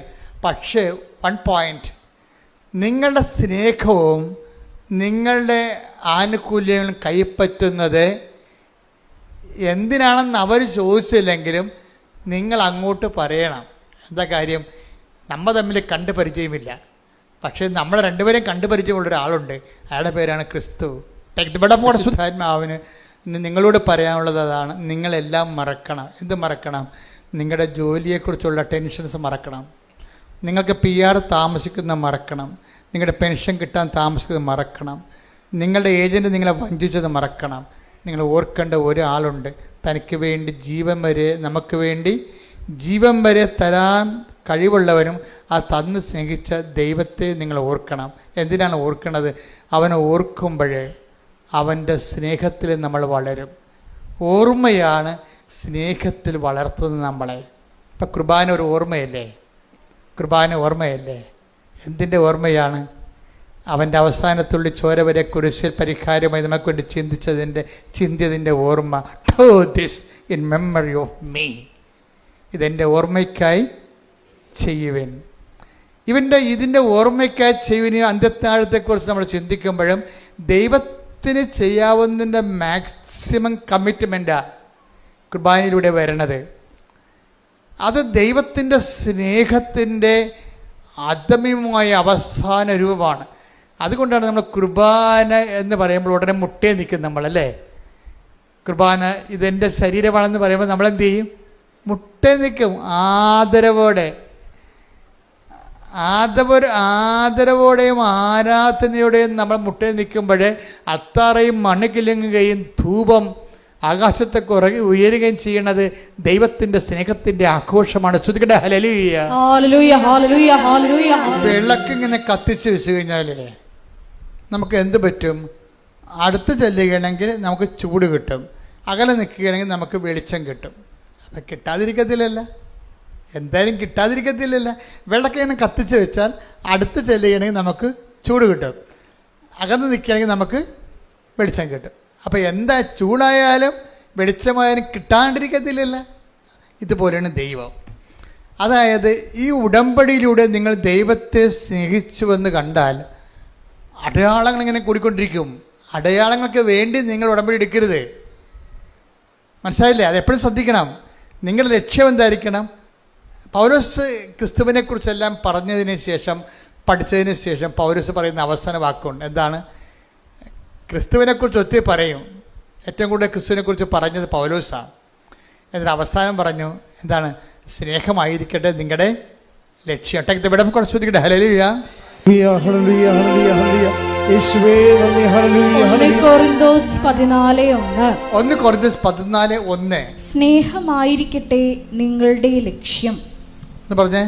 സ്നേഹമായിരിക്കട്ടെ നിങ്ങളുടെ ലക്ഷ്യം. അപ്പൊ ഉടമ്പടിയിലെ ലക്ഷ്യം എന്തായിരിക്കും? അത്രേ ഉള്ളൂ. ഉടമ്പടിയിൽ എന്താണ്? ജപ്തിയല്ല ലക്ഷ്യം, PR അല്ല ലക്ഷ്യം, പെൻഷൻ ലക്ഷ്യം, സ്ഥലം വിൽക്കുന്ന ലക്ഷ്യം, കല്യാണമല്ല ലക്ഷ്യം, പിള്ളേരുണ്ടാകണ ലക്ഷ്യം. പിന്നെ എന്താണ് ലക്ഷ്യം? സ്നേഹമായിരിക്കട്ടെ നിങ്ങളുടെ ലക്ഷ്യം. ഇത് നിങ്ങൾ ആ ഫോർമാറ്റിലേക്ക് ഇത് കൊണ്ടുവരണം. കൊണ്ടുവന്നിട്ട് നിങ്ങളുടെ ഉപവിപ്രവർത്തനങ്ങളെല്ലാം ദൈവസ്നേഹത്തിൻ്റെ പേരിലായിട്ട് മാറുമ്പോൾ സ്വാഭാവികമായിട്ട് ഇത് ഓട്ടോമാറ്റിക്കായിട്ട് വർക്കൗട്ട് ചെയ്യും. നേരത്തെ ഉണ്ടായിരുന്ന പ്രശ്നം എന്താണ്? നമ്മളുടെ തിടുക്കമുണ്ട് നമുക്ക്, പക്ഷെ അത് വിഷയബന്ധിയാണ്. തിടുക്കമുണ്ട് നമുക്ക്. എന്താണ്? നമുക്ക് സെപ്റ്റംബർ ഇൻടേക്കിന് പോകാൻ വേണ്ടിയുള്ള തിടുക്കമാണ്. സെപ്റ്റംബർ കഴിഞ്ഞാൽ പിന്നെ നമുക്ക് തിടുക്കമില്ല. വിഷയബന്ധിക്കാർക്ക് തിടുക്കങ്ങൾ സീസണബിളായിട്ട് വരുന്നതാണ്. അതിന് ഉടമ്പടിയോട് ഡയറക്റ്റ് ബന്ധമില്ല. ഞാനീ പറഞ്ഞ റീഫോർമാറ്റ് ചെയ്ത് കഴിയുമ്പോൾ സ്നേഹമായിരിക്കട്ടെ നിങ്ങളുടെ ലക്ഷ്യമെന്ന് പറയുമ്പോൾ നമ്മുടെ ലക്ഷ്യം ആരായിരിക്കും? ക്രിസ്തുവായിരിക്കും. കൈയടിച്ച് ശ്രദ്ധിക്കട്ടെ. ഹല്ലേലൂയ. കാനായിലെ കല്യാണത്തിന് വീട്ടിലുണ്ടായ ഒരു പരുവക്കേട്, നമ്മൾ മലയാളത്തിൽ പറഞ്ഞാൽ എന്താ പറയണത്? പിഞ്ഞി തീർന്നു പോണ് അല്ലേ, അരി തീർന്നു പോകണം, അങ്ങനെയുള്ള കാര്യങ്ങൾ എന്താണ്? പരുവക്കേടെന്ന് പറയും. ഈ പരുവക്കേടാണ് ശരിക്കും അതിനെ എങ്ങനെ ക്രിസ്തുവിൻ്റെ സാധ്യതകളെ സാക്ഷാത്കരിക്കാനുള്ള സിറ്റുവേഷൻസ് ക്രിയേറ്റ് ചെയ്തിരിക്കുകയാണ് ദൈവം. നിങ്ങളുടെ പരുവക്കേടെന്ന് പറയുന്നത് എന്തിനെക്കുറിച്ചായാലും, ഇപ്പോൾ ഭർത്താവ് വെള്ളവടിയാണ്, ഭർത്താവിന് സംശയമാണെന്ന് വിചാരിച്ചു, അല്ലെങ്കിൽ അദ്ദേഹത്തിന് ഇല്ലീഗൽ റിലേഷൻസ് ഉണ്ട്, അതൊരു വിഷയമാണ്. നിങ്ങൾക്ക് തന്നെ നിങ്ങളുടെ ഒരു മാന്യത നഷ്ടപ്പെടുന്ന രീതിയിലുള്ള ചില ഇഷ്യൂസൊക്കെ ഉണ്ടായിക്കൊണ്ടിരിക്കുന്നു, അതൊരു പ്രശ്നമാണ്. പക്ഷേ ഇതെല്ലാം എന്താണ്? എന്തിനു വേണ്ടിയുള്ളതാണ്? ഈ വിഷയങ്ങളെല്ലാം ക്രിസ്തുവിനെ അറിഞ്ഞ ആ അറിവിൽ നിങ്ങൾ വളരാൻ വേണ്ടിയുള്ള ഒരു സാഹചര്യമായിട്ട് നമ്മൾ ദൈവ പൈതലാണ് നീയെങ്കിൽ നീ അതിനെ അമ്മയെപ്പോലെയാണ്. ആ കാനായിലെ കല്യാണത്തിലെ ചെറിയൊരു പ്രശ്നമാണ് അത്. ക്രിസ്തുവിനെ തിരികെ കയറ്റാനുള്ള, ക്രിസ്തുവിനെ ആവിഷ്കരിക്കാനുള്ള, ക്രിസ്തുവിനെ അറിയിക്കാനുള്ള, അവൻ്റെ വലിമ അറിയിച്ചുകൊണ്ട് അവൻ്റെ നാമത്തെ മഹത്വപ്പെടുത്തിക്കൊണ്ട് അവനിൽ ജനത്തെ കൊണ്ട് വിശ്വസിപ്പിക്കാനുള്ള ഒരു സിറ്റുവേഷനായിട്ട് ദൈവം ക്രിയേറ്റ് ചെയ്തിരിക്കുകയാണ്. ദൈവമല്ല, അമ്മയിലൂടെയാണ് അത് ചെയ്തിരിക്കണതേ ഉള്ളത്. അപ്പം നമ്മുടെ ഓരോ വിഷയത്തിൻ്റെ ഉദ്ദേശം എന്താണ്? ദൈവത്തെ, ഈ ക്രിസ്തുവിനെ അറിയുക, ക്രിസ്തുവിൽ വളരുക എന്നുള്ളതാണ്. ക്രിസ്തു വളരുക എന്നുള്ളത്. അതുകൊണ്ടാണ് ഈ ചിലർ പറഞ്ഞു ഞാൻ ഉടമ്പടി മരണം വരെ തുടരുമെന്നൊക്കെ പറഞ്ഞതിൻ്റെ കാരണം എന്താണ്? ഉടമ്പടി ബേസിക്കായിട്ട് ക്രിസ്തുവിൽ നിങ്ങളെ വളർത്തുന്ന ദൈവത്തിൻ്റെ ഒരു സ്വർഗീയ പദ്ധതിയാണത്. അത് സത്യസന്ധമായിട്ടാണ്, അത് വിഷയത്തെ അടിസ്ഥാനപ്പെടുത്തിയല്ല, വ്യക്തിയെ അടിസ്ഥാനപ്പെടുത്തിയാണ് നിങ്ങൾ ചെയ്യണമെന്നുണ്ടെങ്കിൽ നമ്മൾക്ക് പിന്നെ വേറെ ആരുടെയും സർട്ടിഫിക്കറ്റ് ആവശ്യമില്ല. നിങ്ങൾ തന്നെയായിരിക്കും സർട്ടിഫിക്കറ്റ്. എന്താ കാര്യം? നിങ്ങൾ ദൈവത്തെ, ഇപ്പോൾ കഴിഞ്ഞ ദിവസങ്ങളിൽ ഒരു ഡോക്ടർ സാക്ഷ്യം പറഞ്ഞു, ടോം വർഗീസ്, അങ്ങനെ പേരുതാ, അങ്കമാലി ഡോക്ടർ ടോണി നെൽസൺ. ഈ ടോണി നെൽസൺ, നാൻസി, അവർ രണ്ടുപേരും ഡോക്ടർമാരാണ്. ഭാര്യ ഇവിടെ എറണാകുളം ജനറൽ ആശുപത്രി ഡോക്ടർ, ഭർത്താവ് നമ്മുടെ ലിറ്റിൽ ഫോർ അങ്കമാലിയിലെ ഡോക്ടറാണ്. പക്ഷേ ഇവർക്ക് 5 കുഞ്ഞുങ്ങളുണ്ട്. ഇവിടെ 5 കുഞ്ഞുങ്ങളൊക്കെ ഉണ്ട്, ഒരു 6 കുഞ്ഞുങ്ങളുണ്ട് അവർക്ക്. എല്ലാം പൊടിപ്പൊടി കുഞ്ഞുങ്ങളാണ് ശരിക്കും.